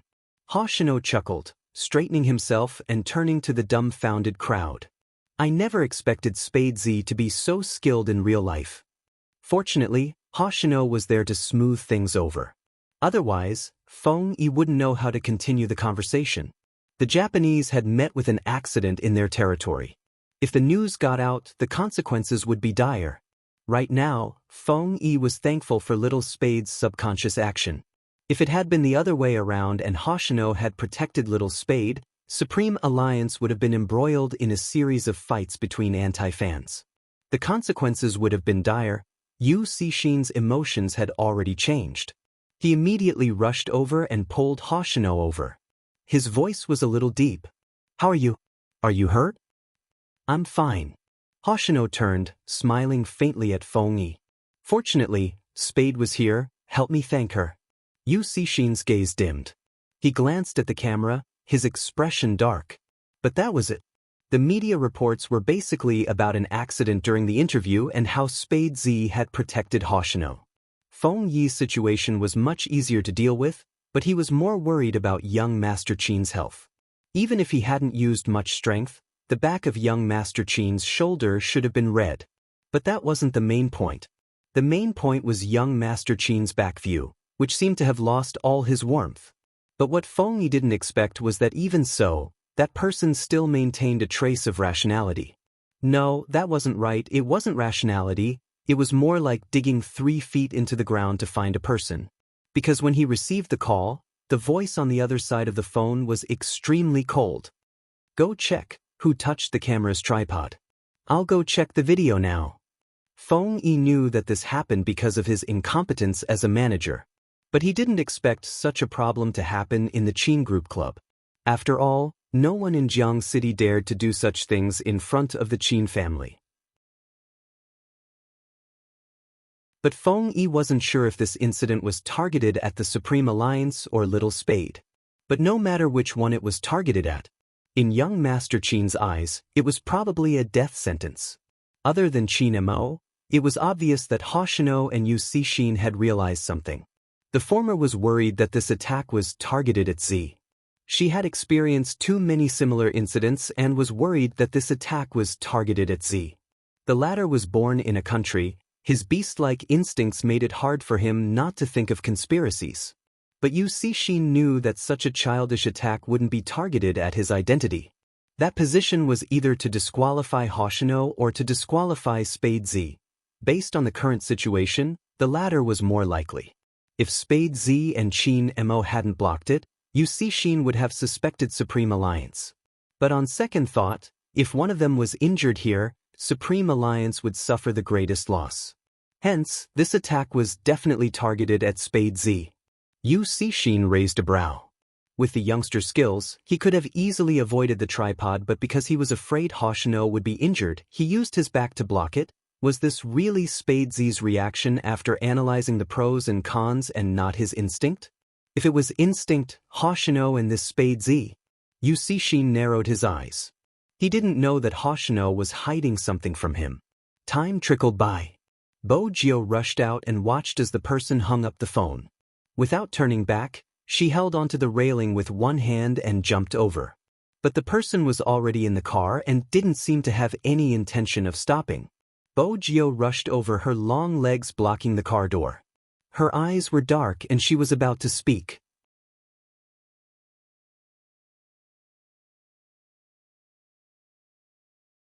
Chapter 962.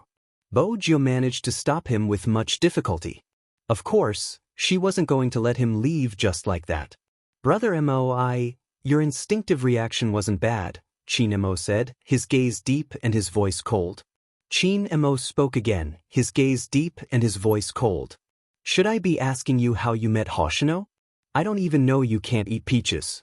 How many things have you been hiding from me? Do you want me to tell you everything? Every time I don't contact you, you don't take the initiative to contact me either. You do what you want to do and aren't affected by anything. I'm different. Every time I'm in a meeting, I'm thinking about what this person is doing. Why isn't she coaxing me? As long as she sends a word, even if it's just a phone call, a lot of things can be changed. In the end, you just don't want to reconcile, right? Bo Jiao's fingers froze. She didn't know how to reply because the Almighty had hit the nail on the head. Qin Mo glanced at her and slowly turned his face. His black hair hung down, blocking his eyes. No one could see his expression. Since you don't want to be close to me, we will separate as you wish. Both of us probably don't like people who cling to us. Cling at these 4 words. Bo Jiao lost most of her energy. But instead of saying it for Bo Jiao, it was more appropriate to say it was for himself. Sometimes, even with all his sincerity and hard work, it only proved that the other party didn't care. Especially after witnessing the scene just now. Qin Mo reached out to close the car door. After a moment of silence, his voice was cold. Drive. The driver wasn't from the same family. When he started the car, he didn't dare to look behind him. The coldness emanating from Boss Qin seemed to be able to freeze him. Bo Gio watched as the black Land Rover disappeared into the parking lot. After a long time, she walked out, her steps getting heavier. It was as though she had returned to her younger days. She had wanted to be alone but had been forced to leave with her father. She wanted to bend down because it wouldn't hurt so much. But Bo Gio knew that to her, she could bend over anything except her waist. The burden she carried wouldn't allow her to do that. Bo Gio inhaled deeply, leaning against the wall for a while. She wanted to smoke but realized there was only a lollipop in her pocket. It was the one the Almighty had bought for her. Bo Gio took it out and held it in her hands. She thought she would never forget it. There was a woman who always kept 2 candies in her coat pocket because she liked candy. He was clearly such a cold and noble person who never ate sweets. Bo Gio reached out and pressed down on her silver fringe. When she opened her eyes again, there was an obvious change in her pupils. He pressed the familiar string of numbers on his phone. Hoshino, who was standing beside Yu Sishin, took a step back. "I'm going to relieve myself." Yu Sishin raised his eyebrows and said with an indescribable evil aura, "Be careful." Hoshino glanced at him. Got it. This person always treated others like porcelain dolls. It was interesting. Crossing the corridor, Hoshino took out the vibrating phone from his pocket and placed it beside his ear. "Hello, Z. Who knows about your team coming today?" Bo Gio's questions were always direct. Hoshino knew what she was getting at. The reason should be within Supreme Alliance. Our visit was decided by Captain at the last minute and the other members aren't aware of it yet. Hence, the person who tampered with the camera must be someone from here. Other than the cameraman, the only person in charge is the floor supervisor. But from the looks of it, the person must have escaped. After the disguise, it would be hard to leave a trace even with the camera. Bo Gio was calm. That organization has their eyes on Supreme Alliance. More accurately, they have their eyes on me but they wouldn't know I'm Z. Which means someone is trying to drag me down to deal a heavy blow to Supreme Alliance. I'm sure you have found out what exactly happened to Chinamo, right from the start. Bo Gio had wanted to know why her puppy had lost his memory. Now, she wanted to know even more. Her intuition told her that the terrorist organization's main target this time was the Almighty. Hoshino chuckled lightly. Z, you're as sharp as ever. I did find some information regarding Chinamo and the person who impersonated you. They knew each other and almost became lovers. Hoshino chuckled lightly. Z, you're as sharp as ever. Lovers? Bo Gio's fingers stilled, her gaze wavering. Hoshino's voice was still ringing in her ears. But for some reason, Chinamo started to treat this person coldly. It could even be said that he hated her. Bo Gio lowered her voice. That isn't strange. According to the Almighty, he wouldn't tolerate a criminal who hacked into someone else's computer. It has nothing to do with that. Hoshino paused when he heard the voice. Do you want to hear my analysis? Hoshino sighed inwardly when he heard the dispirited reply. He broke into a faint smile. Z, it's such a waste of your intelligence. You're really clueless when it comes to relationships. Before she could open her mouth, Hoshino continued. Chinmo's matter is covered up deeply. Even with your identity, the information we can find is limited. That means we are only looking at the surface. What happened to Chinmo is something only he knows, so the theory of lovers doesn't hold water. The main point is Z, the person who impersonated you this time, her brother was dealt with by you. At that time, someone exposed the hacker's hidden information to some powerful people, using the internet to control people's thoughts, just like the maiden sacrifice. Even though the method is different, the truth is the same, distorting the truth and causing people to lose their bottom line. An entire school of students to a certain extent become people who can harm others at any time, but they don't know it. Do you still remember what you said at the time? The scariest thing isn't the devil but the human heart. Bo Gio glanced up, her gaze deepening. So it's him. Hoshino paused. Back then, you and Chinmo worked together to send her brother to prison. Now that she's back, her target is Chinmo, revenge. Bo Gio's handsome face was especially distinct under the sunlight. Her brother killed many people. It seems like she has inherited his legacy. Hoshino glanced out the window. It wasn't just revenge, she was even more vicious than her brother. She wanted Chinemo. In order to get what she wanted, she destroyed everything around her. Human lives weren't important to her, the dignity and innocence of others were just tools to be used. The maiden's sacrifice had destroyed too many people. Her first target wasn't the young lady you saved but Shui Yao Yao from your team. At that time, she created a small forum to discuss Shui Yao Yao's actions. Back then, she created a small forum to discuss Shui Yao Yao. Her target was always those who were still working hard. You should understand what her brother and she wanted to destroy. They wanted to control the world because that is how human nature is. But back then she was just testing, a small test that caused Shui Yao Yao to be wronged for a few months. After that, she made her move in Tokyo. When she felt that it was about time, she came to China and started the official maiden's sacrifice. This world shouldn't be like this. Some people clench their teeth and live their lives. They can't speak the truth after being oppressed because the moment they speak, people will jump out to oppose them. There are others who commit murder, commit arson, steal other people's hard work, steal other people's works. They will be forgiven. It won't be like this forever, Bojio interrupted. If not, what's the point of our existence? That's right. Hoshino laughed, his eyes bright and his teeth white.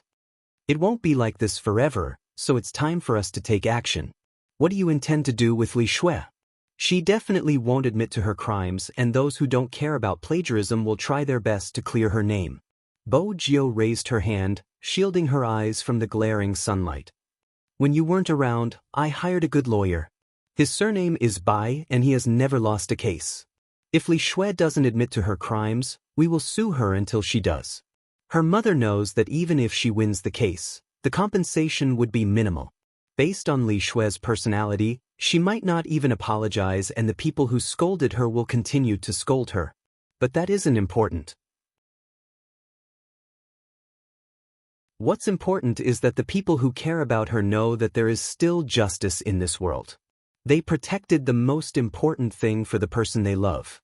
That person can finally rest in peace. It's strange that you hired a lawyer. Hoshino stuffed a hand into his pocket. It seems like Chinemo has affected you quite a bit. Do you like him? At first, Hoshino assumed that the person on the other end would hesitate, even if it was just for a second. But she didn't. When she spoke, there wasn't a hint of hesitation. Yes, I like him a lot. I want to kidnap him and bring him back to the Fifth Avenue. Fortunately, I'm still rational and didn't carry out the plan. But I don't know if I can control myself in the future. She was so honest that he didn't know how to reply. Hoshino supported his forehead with his long and fair fingers, his lips lifting. In that moment, he didn't know how to reconcile his feelings. The person who had always been a loner finally had someone she liked. But that person wasn't him. Hoshino inhaled deeply. Don't torture us single dogs. But we won't be together. Hoshino didn't know how to reply to her next words. He's from the police and I'm an international criminal. In the movies, princes and princesses are always together, which prince and evil dragon are together. The prince will only kill the evil dragon but the Almighty won't kill me. I'm so handsome, he won't want to see me or hide far away from me. It was worse than this. Bojio didn't tell Hoshino her last sentence. Instead, she changed the topic. Do you have a photo of that person? Hoshino knew who she was referring to even without Bojio's explanation. There are only some blurry ones. She is like her brother, never leaving behind any photos. But do you remember the address you gave me previously? It's an internet cafe beside Chinmo's university. She should be staying nearby. She might even be staying in school. Bojio's eyes twitched. She rented a house outside but doesn't stay there. When she isn't on a mission, she stays in school. Even if she is on a mission, the school's network would be more convenient since the public IP isn't easy to locate. Hoshino caressed his phone. You think she's a student? 90%. Bojio glanced down at the lollipop in her right hand. If she's a student, it would be a useful disguise for her. Besides, the university isn't far from number 1 middle school, making it easier for her to locate her target and help her. More importantly, it's Chinmo's school. You mentioned that if she wants to get him, the best way would be to become his schoolmate or join Supreme Alliance like I did. There are only 2 females in Supreme Alliance, me and Yao Yao. That eliminates the possibility of her being in Supreme Alliance. The only other possibility left is that she's his schoolmate. Hoshino retracted his gaze from the window. I understand what you mean. I'll focus on the investigation. Someone is coming, take care of yourself. I'm hanging up. Nich. Bojio hung up. She glanced at the phone screen. She resisted the urge to call Chinemo. She continued to use the method to keep herself busy. But this time, while she was busy, Hoshino's words kept flashing through her mind. They had almost become lovers. Which meant that the Almighty knew her. But the Almighty seemed to have forgotten about it. How did that happen? What exactly happened back then? Since Hoshino hadn't been able to find anything, she could only hack into the data of some special forces, and since that person liked to impersonate her so much, she could only use her own methods to prove who was the real one. Now that she knew her target was the Almighty, she couldn't let that person continue to roam free. She had to settle this matter before she left. Even if the Almighty didn't want to talk to her anymore, the sun moved west. The Black Land Rover didn't drive back to the Chin family's house. Instead, it stopped at a bar. The bar was near the school. Chinemo didn't look at his injured back. He sat at the bar counter, tugged his tie, and ordered a row of drinks. The driver had already been sent away. Chinemo didn't show much emotion even when he was drinking. But his elegant and handsome side profile was clearly much colder. He drank one glass after another, as though that was the only way his back wouldn't hurt so much. He thought that the guy must not have even noticed that he was injured, because at that moment, she probably only had Hoshino in her eyes. Chinemo laughed softly. His lips were slightly lifted, but there wasn't a hint of a smile. Instead, there was a sense of decadence and loneliness.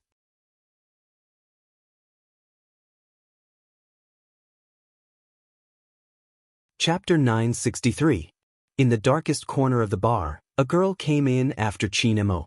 She sat there and watched Chinemo for a long time before breaking into a sweet smile. She walked towards Chinemo with her beautiful eyes. "Senior Chin, I didn't expect to meet you here." Chinemo shifted his gaze away from the wine glass, sweeping her a glance. He didn't say a word. "You should have forgotten my name. The last time I almost fell down the stairs, you were the one who supported me from behind." The girl tilted her head. She was wearing a skirt and had short hair. Her fingers were slender and looked like a cello player. She smiled at Chinemo as though she wasn't bothered by his coldness. "I'm Fanjia, senior brother Chin, remember me this time." Chinemo remained silent, pushing his glass over, gesturing for the bartender to continue. Fanjia chuckled lightly. She stood at the side, her eyes bright and teeth white. "Senior Chin, you don't look happy. Do you want to say it? It will make you feel better." In that instant, something surged in Chinmo's mind. He looked at the girl and found her familiar. She had short hair and the same face shape as that fellow. But her eyes weren't like that fellow's. They were extremely dark and clear like water. He started to think about that fellow again.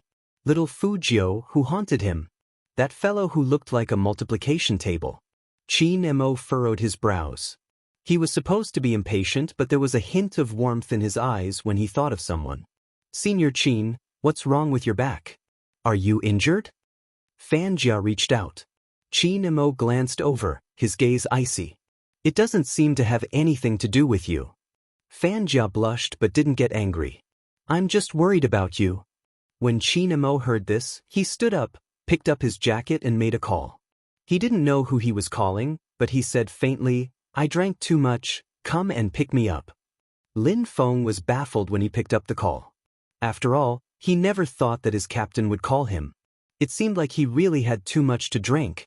Lin Feng's heart churned. He had witnessed the entire scene today. The unhappiness between his captain and Little Spade was obvious. Little Spade was really a withered spade. Between being punished by his captain and being a loyal brother, Lin Feng chose the latter and called Bojio. "Hello, Little Spade? Don't say I'm not loyal. There is a bright path for you to sleep with Captain again. It depends on your courage." Lin Feng crossed his legs as he spoke. Captain is drunk. His coordinates are at the bar next to a university. He's getting someone to pick him up. Do you want to go? Bo Jio didn't hesitate. Her reply made Lin Feng mutter, "Aren't you afraid of death? Only you would dare to target Captain. I'm near a university, it's convenient to head over. I'll take a cab now." She added, "In the future, if you wish to sleep with Almighty Yun, I'll help you." Lin Feng roared in his heart. "I'm a straight guy, I don't want to sleep with my own brothers." Unfortunately, the phone had already been hung up.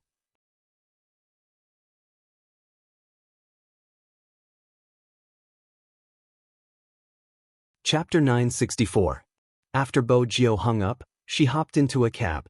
"Sir, the White Night Bar near a university." At this hour, the traffic was starting to get congested. The cab wasn't going fast. She didn't understand why the Almighty would call Lin Feng, but only a naive person like Lin Feng would ask her to fetch the Almighty.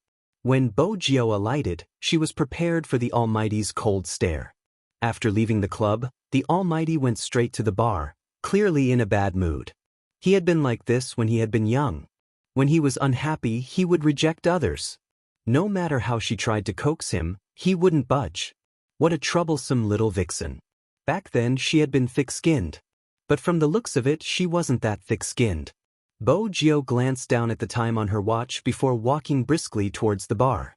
She bypassed the car parked in front of the door and saw a cold figure standing under the neon lights. It was a very noble and different person. Bo Jio prepared herself mentally. Basically, she was prepared to be rejected. She took another step forward. At this moment, she saw him clearly.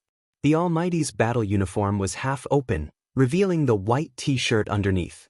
His short black hair and tall nose showed off his beautiful side profile. His facial features were clear, and his eyebrows were clear and his eyes were clear. He held a cigarette between his slender and fair fingers. Because he had drunk some alcohol, his fringe drooped down, reflecting his deep eyes, making him look even more wanton and unrestrained. The Almighty raised his eyes and glanced at her. It was obvious that he had already sensed her presence. Bo Jio could hear her heartbeat. She thought of many things she wanted to say, but when she saw the person behind the Almighty, she paused. It was a short-haired girl with a sweet appearance. She seemed to have been standing there for a while, a bright smile on her face. She seemed to be talking to the Almighty. She could vaguely hear the word senior. Bo Jio paused. She wasn't sure how the girl had come. Was she drinking with the Almighty? Bo Jio couldn't be blamed for thinking that way. She had never seen anyone so close to the Almighty. Even though they hadn't had any physical contact, there was an indescribable feeling. But there was an indescribable feeling. It seemed like they knew each other. Based on her understanding of the Almighty, if he really hated someone, he would definitely ask the other party to leave. Did the Almighty come alone, or did he have a date? Bo Jio wasn't sure if she should continue walking over. At this moment, the girl also raised her eyes. At first, she was surprised that Gu Shijio would appear. Then she smiled, revealing her dimples. "Senior, that's Spade Z, right? He's even more handsome in real life." Chin Mo remained silent. Bo Jio suddenly felt that her presence was unnecessary. Her heart sank and she was about to turn. "How long do you want me to stand here alone?" he asked in a low and familiar voice. Bo Jio glanced up. She wasn't sure if he was talking to her. Besides, he didn't seem happy that she was here. The man stubbed out the cigarette in his hand and threw it into the dustbin. He pulled open his uniform jacket and walked towards her. She didn't even have the time to react before he walked towards her. Her vision darkened as someone covered her with a jacket. Bo Jio was about to move. But the voice beside her ears was still cold. "Don't move, I don't want to see you now." Bo Jio's fingers stilled. She didn't know what to do. As expected, it wasn't a good feeling to be hated by the Almighty. She was so handsome that even the Almighty didn't want to see her face. In the future, she wouldn't be able to use this face to win any benefits. Since when did her face become a minus factor? Bo Jio took a moment. It was too difficult for her to stay still. Just as she was about to take a step, she saw the person walking towards her from under the jacket. Before she could do anything, she felt herself being picked up by someone. Didn't he not want to see her? Why, brother, he ignored her, but she could feel his familiar peppermint tobacco scent lingering at the tip of her nose. Bo Jio didn't move. The tip of her nose touched Chin Mo's chest through the jacket. She couldn't see anything as he carried her. Her fingers tightened on the jacket, her heart racing. She didn't understand what the Almighty meant. Was he really going to throw her into the dustbin? After all, the Almighty had been looking at her with disdain, as though he wanted to get rid of her. Speaking of which, why wasn't the Almighty surprised that she was the one who came to fetch him and not the naive Lin Feng? Just as Bo Jio was thinking about it, she felt herself being placed on the seat of a car. It was probably the Land Rover she was familiar with. Because of the surrounding environment, even if she couldn't see it in front of her, she knew that the furnishings around her were familiar to her. Just as she was about to say something, her chin was lifted. After the jacket was slightly lifted, a cold kiss came in. Bo Jio's pupils wavered. Her lips were pried open. All she could feel was the aroma of the wine pouring in, and the tipsy feeling made her lose all her thoughts at that moment. The tip of their tongues touched, bringing with it a scent that she hadn't felt for a long time. Bo Jio could only lean against the seat, unaware of the situation around her. Half her face was covered by the jacket, and she was in a sorry state from the kiss. The Land Rover was parked in the parking lot marked out by the bar. There were many people passing by. Chin Mo was wearing a white t-shirt, bending over and kissing. Who knew how many people stopped in their direction? That kind of scene seemed to only appear in comics. But no matter how curious they were, they didn't know what the youngster looked like. How exactly did he think of such a way of kissing? They could vaguely see the figure but not the face. But just by looking at the figure, they were definitely good-looking, especially Chin Mo's long legs and waist. His half-bent waist exuded an innate aura. Even his kiss was domineering. Those who whistled whistled and those who tossed and turned did it. Chin Mo acted as though there was no one else around, kissing her until she was exhausted. After a while, he released her and pinched her chin again. He bit her lips, continuing to taste the sweetness that she didn't want to let go of. Bo Jio didn't know what was going on around her, allowing Chin Mo to kiss her. Gradually, she lost all her strength. The sounds seemed to have weakened. No matter how loud they were, they became the background in her ears. It was as though there was such a person in this world. When he kissed you, you could only hear your own heartbeat. Everyone saw the kissing scene. Fan Jia, who was standing not far away, saw the entire scene. Her fingers tightened, and when it reached a certain level, her eyes overflowed with venom. She really didn't expect that after planning for such a long time, a chance to drink alone with him, it would be gone just like that. And why was Chin Mo still in such a state after Spade Z saved Hoshino? She had received news that the two of them were in a cold war. And why was he starting to like boys? That person clearly liked girls. She had always thought it was because of the novelty. The novelty was the excitement that the youngster brought him. Because in the esports scene, he probably hadn't met such a person. The FC King of Zone C, it was hard not to notice this title. She had seen young Master Fu play before, it was no wonder he was interested. Fan Jia had always known that other than Z, Chin Mo was most interested in esports. In the past, she had tried to get close to him, but it hadn't been effective. This young master of the Fu family had only occupied that position because he had appeared in the most vacant period of his life. He was really lucky. Fan Jia stood there, her gaze deepening. Watching him kiss someone made her want to kill the person he was kissing. It seemed like she hadn't been forceful enough. Fan Jia's gaze deepened, but she didn't show any emotions. It was time to find an alliance. Fu Zhongyi was the best candidate. Amidst the envious whistles, Fang Jia disappeared into the night. She believed that as long as she continued to lay low, she would be able to obtain that person completely. She would let young Master Fu have him for a few days, she would snatch him back. Because she knew better than anyone what could attract his interest, in the Land Rover. Bo Jio sat there, watching the pair of eyes that were as beautiful as the stars, panting softly. She didn't know how she had offended the Almighty. His coat covered him again, and his whole body was covered. Through the jacket, the Almighty's lips pressed against her, the fragrance of sandalwood lingering in her bones. His voice was still cold. "Who asked you to appear?" He didn't want her to show her face. Bo Gio wanted to lift her lids, but her head was already pressed into his embrace. Then she heard the Almighty on the phone. "Drive over."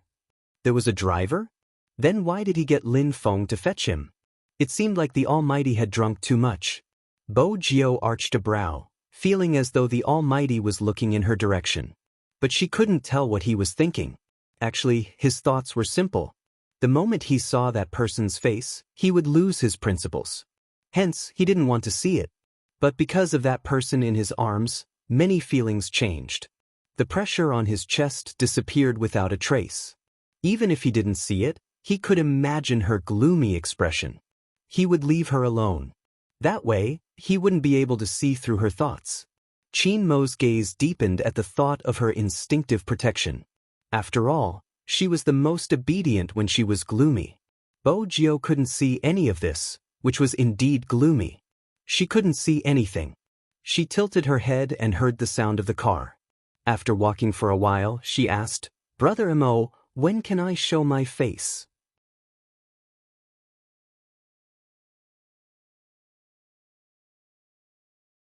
Chapter 965. But Bo Gio knew it was a light punishment. She sat there for a while. When she felt it was enough, she tried to suggest, "Brother Mo, I think you'll feel better when you see my face. I'm so handsome, I can beautify the air." "I don't need you to beautify the air." His voice was slow, his fingers touching her lips through the jacket. "You better be quiet, I don't want to see your face or hear your words, understand?" Understood, who couldn't be a tsundere little fairy. Bo Gio nodded, not saying it out loud. She knew the Almighty didn't want to reconcile with her this time. The driver glanced at the rearview mirror more than once. Boss Qin could just ask someone to leave if he didn't want to see them. Why did he have to cover his face? He turned and planted a kiss on the top of her head. He didn't understand the boss's world. Perhaps no one could understand. He liked someone too much and was a proud person. If it had been someone else, he would have ignored them. But this fellow, he forced himself not to think about it but used Lin Feng to make her appear. Yes, Qin Mo's phone call wasn't something he would make when he was drunk. As the captain of the Supreme Alliance, he knew every member's personality. When that naive Lin Feng received the call, his first reaction would definitely be to inform this fellow. Qin Mo glanced down at the youngster in his arms. He was still thinking about what he should do with her. Since he couldn't think of anything, he decided to bring her home. The Land Rover entered the military courtyard. Bo Gio's hearing was sensitive, she could hear the sound of the gun. The car stopped. Qin Mo carried the person he had covered with his jacket down and placed her on the bed. Bo Gio took a moment. The moment she reached her hand out, her lips were kissed again. This time, the kiss was deeper. When her head sank into the pillow, her breathing became erratic. "Our relationship isn't just in bed, understand?" That hoarse voice, accompanied by his breath, landed on her lips. It was still a little cold. "You have to take responsibility for provoking me." Bo Gio muttered, "I've always been responsible." "Your responsibility is to save Hoshino." Qin Mo's voice was calm. Bo Gio didn't know how to reply. Qin Mo glanced at her, released her, and stood up. Bo Gio knew this was the end. She couldn't make up any more stories. Qin Mo's back was facing her as he replied, "Forget it." Bo Gio's fingers froze. She wanted to say something but it wasn't possible. There was the sound of the door closing. It was obvious that he wanted to chase the guest away. Even though she knew that, she didn't want to move. He maintained this position for a while. It was as if it was absorbing the last bit of sunlight. The night outside began to turn dark. Qin Mo sat in the study room that was just a wall away from his bedroom. Listening to the commotion, he tilted his head and lit a cigarette. He held the silver cigarette lighter in his hand, and when he flipped it over, he saw that it was a USB flash drive. If not for Lin Feng's call, she probably didn't even think to ask where he was. Things that were forced would always be very painful to prick. Even the gifts were the same. There was a moment of silence. Chin Imo knew she was about to leave. He smoked a cigarette, as if that was the only way to suppress the boredom. Just as he turned his head, the study room door was pried open. The person who pried open the door stood there. "I'll leave after I help you apply the ointment." Chin Imo extinguished the cigarette, his voice calm. "Someone will be here in a while." Her only excuse to stay was gone. Bo Jio finally understood that the Almighty didn't want to see her. They had never been so polite with each other. Until a sound from downstairs broke the silence. Movie Queen and was back. She walked over when she saw the light in the study room. With just one look, she could see the problem between them. Just as Bo Jio was about to leave, he grabbed her. "Jio, since you're here, I have something to ask for your opinion. Don't leave today, let's have a good talk." Bo Jio glanced at Chin Imo, replying, "All right." Chin Mo's clenched fists loosened as the word left his lips. Since they were going to stay, they definitely had to eat dinner. Movie Queen and had already decided to arrange for them to sit together. But that was all in the future. Movie Queen and was smart. She never asked the children what had happened. She did have something to look for Bo Jio. "I have a movie, the director has asked me twice to be his lobbyist." Movie Queen and added a piece of bacon. "I think the role is suitable for you. Why don't you take on the role and I'll tell you about the weakness of my cold son." Bo Jio never knew how to reject someone like Movie Queen and, "I have to wait until after the competition, but I'm not sure what the situation will be. Besides, I don't know how to act." Once the competition ended, she would find an opportunity to leave. "It doesn't matter." Movie Queen and reached out to pinch the youngster's face. "You don't have to act. The director said you can just sit in front of the computer and play games. You can appear as yourself. That's all, just treat it as a favor." Since Movie Queen and said that, Bo Jio couldn't reject her. "The director is looking for an esports player?" "No, it's a hacker." Movie Queen and was delighted. "In the movie, it's my son. I've always wanted a handsome and caring son like Jio. Your brother Imo is too cold, not cute at all." It wasn't easy to reply. Bo Jio lowered her head and ate the rice in her bowl. She couldn't help glancing at the empty seat beside her.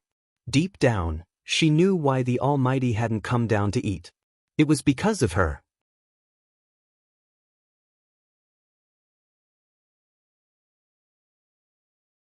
Chapter 966. The moment Movie Queen and finished her sentence, Bo Jio's phone rang in her pocket. The unique ringtone made her pause. She whipped her phone out. The caller ID wasn't displayed, but the string of numbers was extremely familiar to her. Besides, she knew that Hoshino wouldn't have called her if it wasn't something serious. Bo Jio turned to Movie Queen and "Apologies, I have to take a call." Then she stood up. When she reached the entrance, her entire aura changed, especially her eyes, which seemed to be covered with a layer of light. It made her look like a devil in the night, dangerous and mysterious. "Hello." Something happened to Rao Rong. Hoshino swiped the screen. "Everyone in the esports industry is saying that there's something fishy about your match." "Fishy?" Bo Jio arched a brow. "H." Hoshino replied, "Someone said that Rao Rong didn't go all out in the match and lost intentionally because someone placed a bet on the match. If Supreme Alliance won, the other party would earn a lot. That isn't all. The crime squad has taken Rao Rong away, claiming that there is evidence pointing towards Rao Rong being the mastermind behind the maiden's sacrifice. The organization wants to push Rao Rong out to divert everyone's attention." Bo Jio's gaze deepened. The son of a hero shouldn't be treated this way. Rao Rong worked harder than anyone else in that match. If it wasn't for him, the other party would have lost badly. Hoshino broke into a warm smile. "Shall we take action?" "H." Bo Jio glanced at the sky. "Let's meet outside the police station." "It seems like you've already thought of a way to slap them in the face." Hoshino hooked the keys on the table. "I'll prepare the costumes and props. Which one do you need?" Bo Jio took a moment. "A wooden guitar, a white t-shirt, a black trench coat, a mask, hair dye, and a motorcycle, something cool." "What are you going to do?" Hoshino glanced down at the information in his hands. "You're going to use a guitar?" Bo Gio lifted her lips, a hint of devilishness in her eyes. Since I'm returning, I need the audience to prove it. If not, I won't be able to answer to their efforts in impersonating me. Z, you're breaking the rules again. Hoshino's eyes lit up brightly, as though he had been in a daze for a long time. I understand, I'll see you in a bit. See you in a bit. Bo Gio hung up and turned towards Movie Queen and, who was watching her. She felt slightly embarrassed. She wanted to see the Almighty again, but time was tight and he might not want to see her. Bo Gio knew that the Almighty was still angry and it would be best if she could stay. But compared to that, she had more important matters to attend to. Antian, I have something urgent to attend to, I have to leave. Movie Queen and could tell from Bo Gio's expression that the youngster had something urgent to attend to. At her age, she was able to see the bigger picture. All right, you can go ahead. It's time to make my cold son anxious. Otherwise, he will never understand that sincerity is the most important thing in a relationship. Brother Mo is great. It's my fault I wasn't sincere enough. Movie Queen and watched the youngster's serious expression and couldn't help breaking into a smile. Who would take the blame? Her cold son must have accumulated good fortune in his previous life to have met such a sensible child like Gio. Movie Queen and glanced at the youngster's serious face and couldn't help but laugh. Who would take the blame? Her cold son must have accumulated good fortune in his previous life to have met such a sensible child like Gio. Movie Queen and chuckled. Gio, you'll be at a disadvantage. If he dares to bully you in the future, tell me. I'll be on your side. Movie Queen and chuckled. Gio, you're at a disadvantage. If he dares to bully you in the future, tell me. I'll be on your side. Movie Queen and chuckled. Gio, you'll be at a disadvantage. If he dares to bully you in the future, tell me. I'll be on your side. It had been the same when she had been young. On the surface, she seemed to be at a disadvantage. But in reality, every time something happened, he would be the one shielding her. A family like Madame N's had high standards for upbringing. Grandpa N was even more so. He had raised the Almighty like a prince. He played the piano well and knew how to play chess. While she had been wandering outside like a clay figurine, the Almighty had come to meet the foreign guests in his little suit. The N family's house was right next to theirs. Even though it was the same villa, the N family's house was clean. Every time she climbed over the wall and knocked over a flower pot, Grandpa N would ask and the Almighty would say that he had accidentally knocked it over. There had been one time when she had opened the N family's safe. The Almighty had taken the blame for her. He had been punished by Grandpa N to stand for a long time. If it had been the Almighty, he would never have made such a mistake. In his eyes, such mistakes were childish. He had never been punished by Grandpa, and Bo Gio could still remember the way her little puppy had stood in the middle of the living room. He hadn't been impatient at all. But he hadn't been happy at that time. When he had tugged her hand over, his expression had been cold. Little Bo Gio, are you an idiot? Bring the medicine box over. Bring me the first aid kit.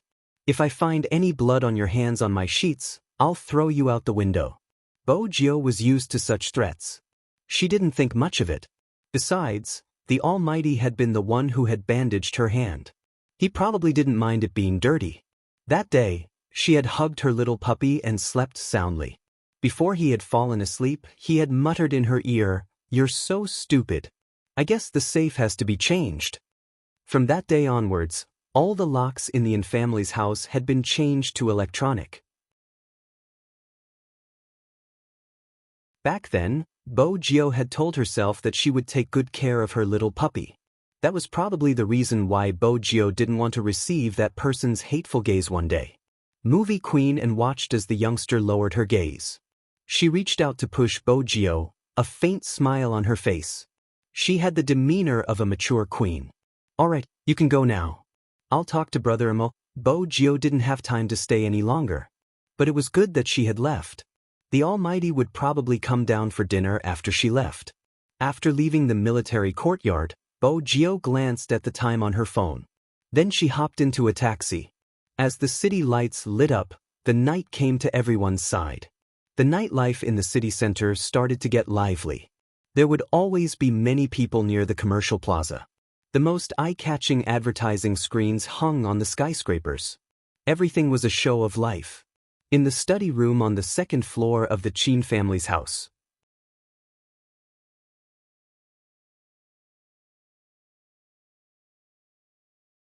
Chapter 967. The computer screen lit up, a familiar sound reverberating in the study room. It was the sound of a player entering the game. It could be said that this was the first special effect used in the video. As the video unfolded like a story, the game characters appeared. Qin Emo looked at the two familiar IDs, his eyes widening in shock. This was before that guy had joined Supreme Alliance, when they had cleared a dungeon together. That wasn't right. Qin Emo looked at the video, his game character and the youngster's game character dashing towards the other party's wilderness like two gusts of wind. This wasn't just a video of them clearing the instance. It was all the video clips of the two of them fighting side by side. From the moment they first met to the current National League, every scene was presented in this manner by her. Of course, Qin Emo knew how much time and effort it took to edit these videos. Moreover, some scenes had to be searched. He had originally thought that this was the end. But it wasn't. At the end of the video was the photo they had posted on their official Weibo. A line of words appeared on it. I hope to have someone like you, like the cool breeze in the mountains, like the warm light in the ancient city, from morning to night, from the wilderness to the canyon. As long as it's you, it's all good. Qin Emo didn't head down because he had seen this video clip. It wasn't long, only around 7 to 8 minutes, but it was hard to believe that it was during normal times. But when he saw the last sentence, Qin Emo forgot to move, he just stared at the computer screen. For the first time, he felt that even if it was out of his control, it wasn't a bad thing.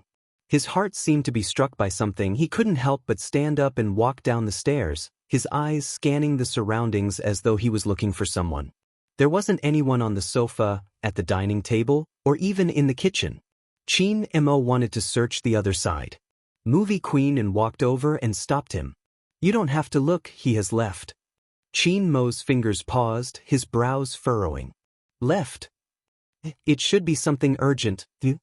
Before Movie Queen and could finish her sentence, her well-mannered son grabbed his jacket from the sofa and walked out the door without turning back. He was still fuming. It was rare for Movie Queen and to be so impatient. She strode over. Son, don't blame me for not reminding you, Gio seemed to have received a call from a friend. It seems like that friend treats Gio pretty well. You have to understand that there are many people who have feelings for Gio. If you continue to be so cold, you might really lose Gio. It's better to have a sense of crisis in a relationship. Even without his mother's reminder, Qin Emo already knew. Otherwise, things wouldn't have turned out this way. Perhaps in the eyes of others, Qin Emo could get whatever he wanted and had the dominant position in this relationship. But in reality, if anything happened, she would be the one who could leave easily. However, it was enough. After Qin Emo saw the video, he told himself that since she didn't want to say something, there was no need to say it. Including Hoshino. All he wanted to do now was find that girl, take her in his arms, and tell her that she belonged to him.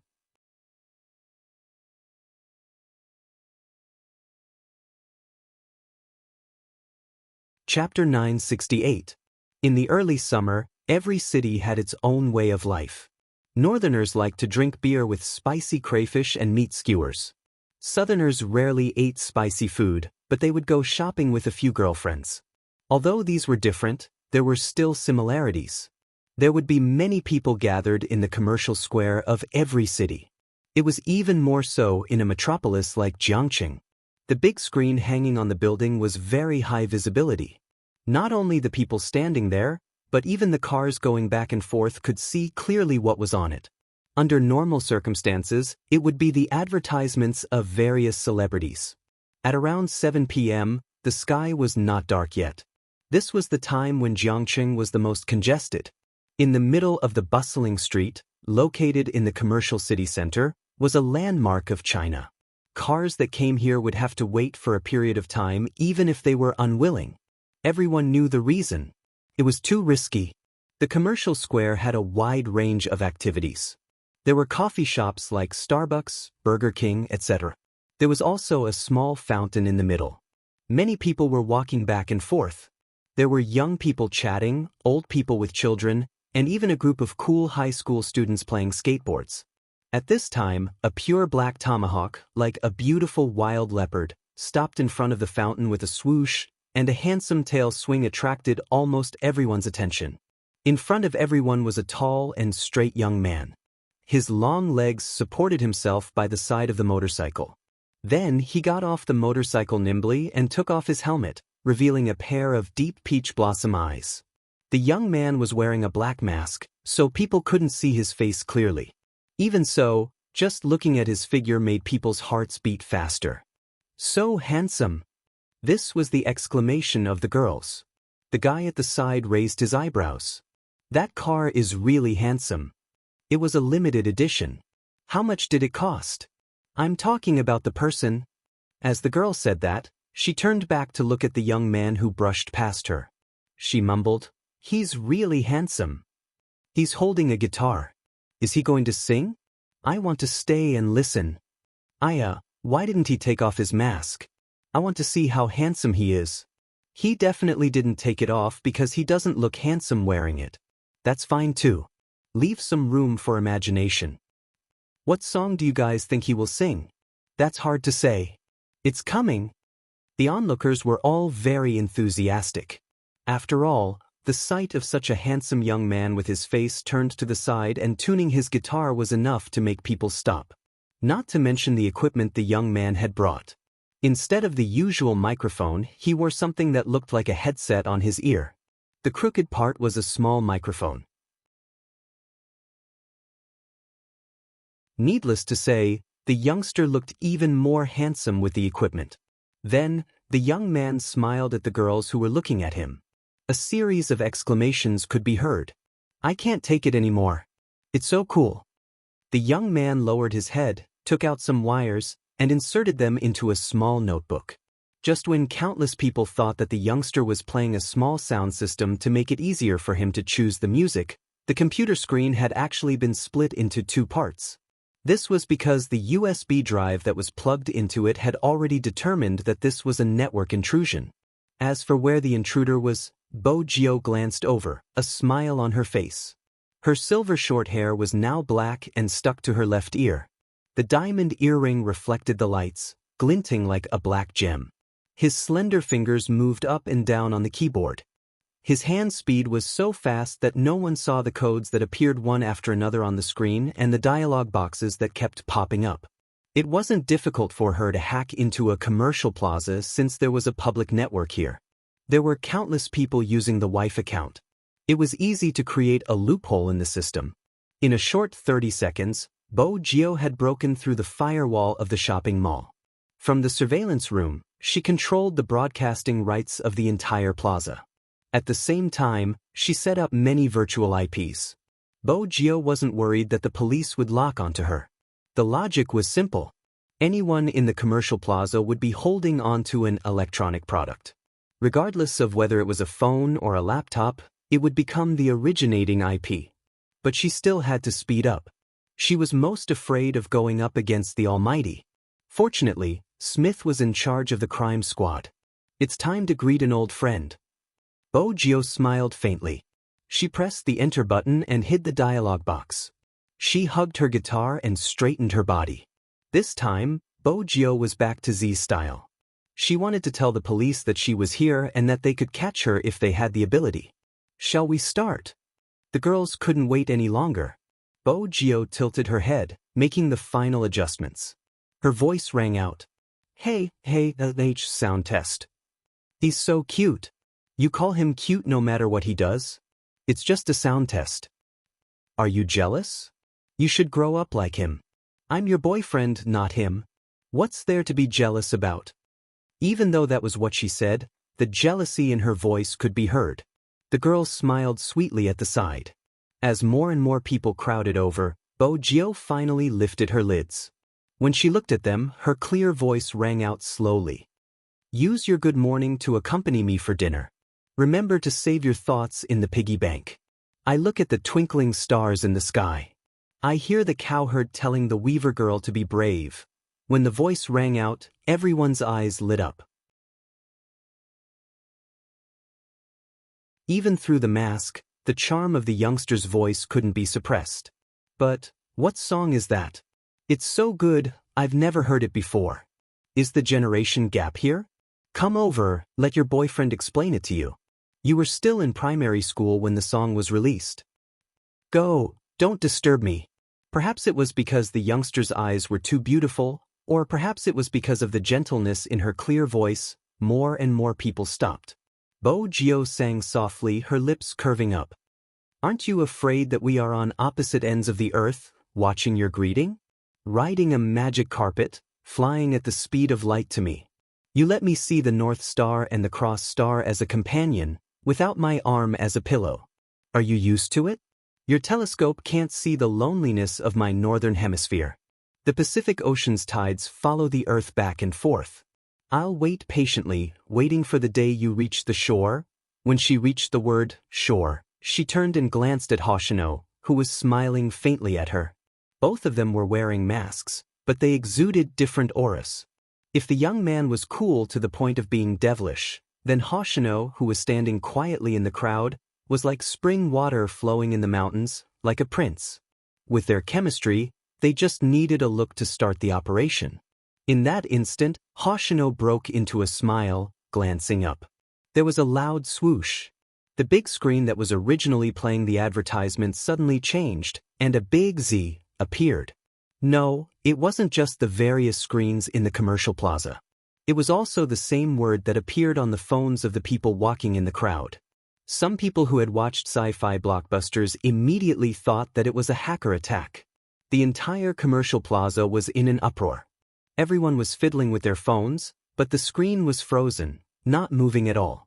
At this moment, a manipulated voice appeared on the various screens in the plaza. Before I introduce myself, I have to greet my old friend. Smith, I heard that you came all the way from the Fifth Avenue to China just to catch me. Kiste, the more you suffer, the braver you become. Even after so many failures, you still refuse to give up. But I'm really annoyed that you mistook me for someone else. The moment this sentence came out, it immediately attracted the attention of the police. The commercial plaza immediately took measures to remove the network intrusion. But when they sat at the service counter, they realized that the computers were no longer under their control. The network attack this time was too sudden, but it didn't affect the normal operations of the shopping mall. It only occupied the screen. But even so, the people in charge of the shopping mall expressed that they had never encountered such a situation before. Usually, large shopping malls like this would have police cars parked nearby. The patrolling policeman reacted quickly, informing the station at the first instance. It could be said that the local police station was busy to a new height that day. Such a case was too unique and had a negative impact. They couldn't handle it properly, so they could only report it to the higher-ups. At that time, Smith was sitting in the interrogation room, looking at Rao Rong opposite him. He arched a brow. I finally caught you, Z. Rao Rong didn't speak, his hands cuffed. His brows were the same as before, but the corners of his lips curled up, revealing traces of mockery and sorrow. The arrest came very suddenly, and the accusations were overwhelming. Honestly speaking, he didn't mind going in. If his father could be vindicated, he was willing to do anything. But the moment the crime squad charged into the club, he clearly saw that person's gaze had dimmed. He was probably disappointed, be it him or his team members. Rao Rong lowered his lids, glancing at his cuffed hands. Who knew that he used to really love esports? Why aren't you speaking, Z? Smith chuckled, looking confident. You don't have to think of an excuse to escape. China isn't like the Fifth Avenue, you can't escape even if you want to. While Smith was speaking, Lin Chentao and his team members were being interrogated beside Rao Rong. Regarding Rao Rong, I would like Mr. Lin to provide us with some evidence, the interrogator said politely. Lin Chentao hadn't said a word since he entered. As the most powerful witness, they had to pry his mouth open. But his demeanor made it difficult for them to get any information out of him. He was good-looking and talkative, but at this moment, Lin Chintao was more silent than anyone else. Mr. Lin. The interrogator was about to take the gentle route. Lin Chintao suddenly spoke, his voice low. Do you know that person? What? The interrogator couldn't react. Lin Chintao glanced up, his eyes bloodshot. Rao Rong, what kind of person is he? The interrogator remained silent, glancing at one another. Lin Chintao didn't seem to care what others thought of him. When I first joined the team, I was always at the bottom. My hand speed wasn't fast enough and I couldn't keep up with my tactics. Many rookies weren't willing to team up with me, feeling that I was a burden. They blocked me in the changing room and forced me to leave the team. It was the captain who stood in front of me, telling me that talent was important but hard work was more important. He told them not to form small groups and ostracize other members. For the sake of the team's victory, he would stay up until 1 in the morning to study the best strategies of each member. He would often lie in front of the computer, revealing the brightest smile for every victory. When he lost, he would tell us that it didn't matter, we could try again next year. How could such a person purposely lose the National League for money? Back then, when the relationship between the team and the club was at its most tense, he took the risk of being frozen by the club to speak up for us. Many companies tried to poach him, but he didn't leave because of us dragging him down. Do you know what the older members repaid him with? They forced him to leave the team, causing him to waste 2 years in esports. The club kept sending in useless relatives. If it wasn't for the captain, we would have died horribly against Supreme Alliance. The interrogator paused. Mr. Lin, I know you have a good relationship with Rao Rong, but this isn't the time to be emotional. If you can provide us with evidence, we will be able to get to the bottom of the case. I don't have any evidence. Lin Chintao's gaze was resolute. Because I don't believe Captain is that kind of person. The interrogator knew he wouldn't be able to get any results even if he continued, hence, he left the room. He shook his head at Director Huang. It's too difficult. Any progress on Smith's side? Director Huang's heart sank after listening to Lin Chintao's words. Perhaps it was because of these experiences that Rao Rong had changed, just like his father. Ever since Rao Rong came in, he only said one thing, which was that he was the one who did it. He didn't say anything else. Does that mean he confessed? Yes, it had been a smooth interrogation, but because of that, Director Huang wanted to ask more questions. But Rao Rong's attitude? Director Huang sighed.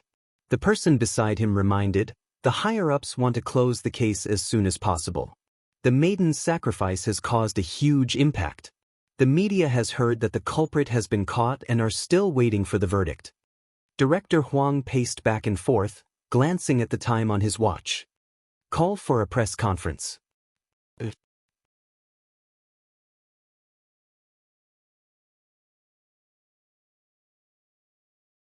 Chapter 969. Director Huang lowered his gaze. When he saw the live stream, his eyes widened in shock. He snatched the phone over, a single word flashing in his eyes, Z. Smith was still looking at Rao Rong, trying to dig something out when the interrogation room door was slammed open. I think you should take a look at this. It was Director Huang. Smith frowned, his body stiffening as he bolted upright. That's impossible. The Real Z is in the city center, the IP address is in the plaza. Director Huang's reaction was much calmer than Smith's. We have to take action immediately. Smith listened to the voice in the video, the veins on his forehead popping when he heard the word, hey. It's really him. D***. That's why we caught the wrong person. Director Huang glanced at Rao Rong, turning towards the crime squad members who were still looking at their phones. Stop looking, hurry up and inform the professionals to lock onto Z's location. Yes, yes. The crime squad had never been in such a mess, everyone was moving as fast as they could. Found him. Suddenly, there was news from the technician. Smith's eyes lit up, leaning over. Where is the exact location of the mall? 2nd floor. The moment the technician said that, he added, no, that's not right, it's the 6th floor. That's not right either, it's outdoors. Smith grabbed a handful of hair. Where exactly is it? The technician wore an earpiece, watching the screen filled with red dots, his voice trembling. That's impossible, That's impossible. How can there be so many IP addresses? It was harder than ascending to the heavens to identify Z among so many IPs. Smith clenched his fists. D***, he's using this again. Let me tell you where I am. If you have the ability, come and find me. His arrogance was the reason why the Interpol couldn't stand him. He felt as though he was flaunting his intelligence in front of him. There were so many people in the plaza, which one was he? Director Huang panicked as well. The video was like a virus, spreading crazily on the internet. Now, there was only one person who had a solution. Director Huang whipped out his phone, dialing a familiar number. Hello, Chinamo, the Real Z has appeared. Chinamo received the call and was on his way to the Fu family's house. When he heard the last sentence, his fingers paused and his gaze deepened. It was like a vast ocean, making it hard to read his emotions. His handsome face was reflected in the car window. He didn't seem the least bit flustered by Z's appearance. It was as though in his heart, this day would come sooner or later. Chinamo instructed the driver to turn around while speaking to Director Huang calmly. Give me a simple explanation of the current situation. The moment Director Huang heard that emotionless voice, he knew he was saved. He explained Z's appearance from start to finish.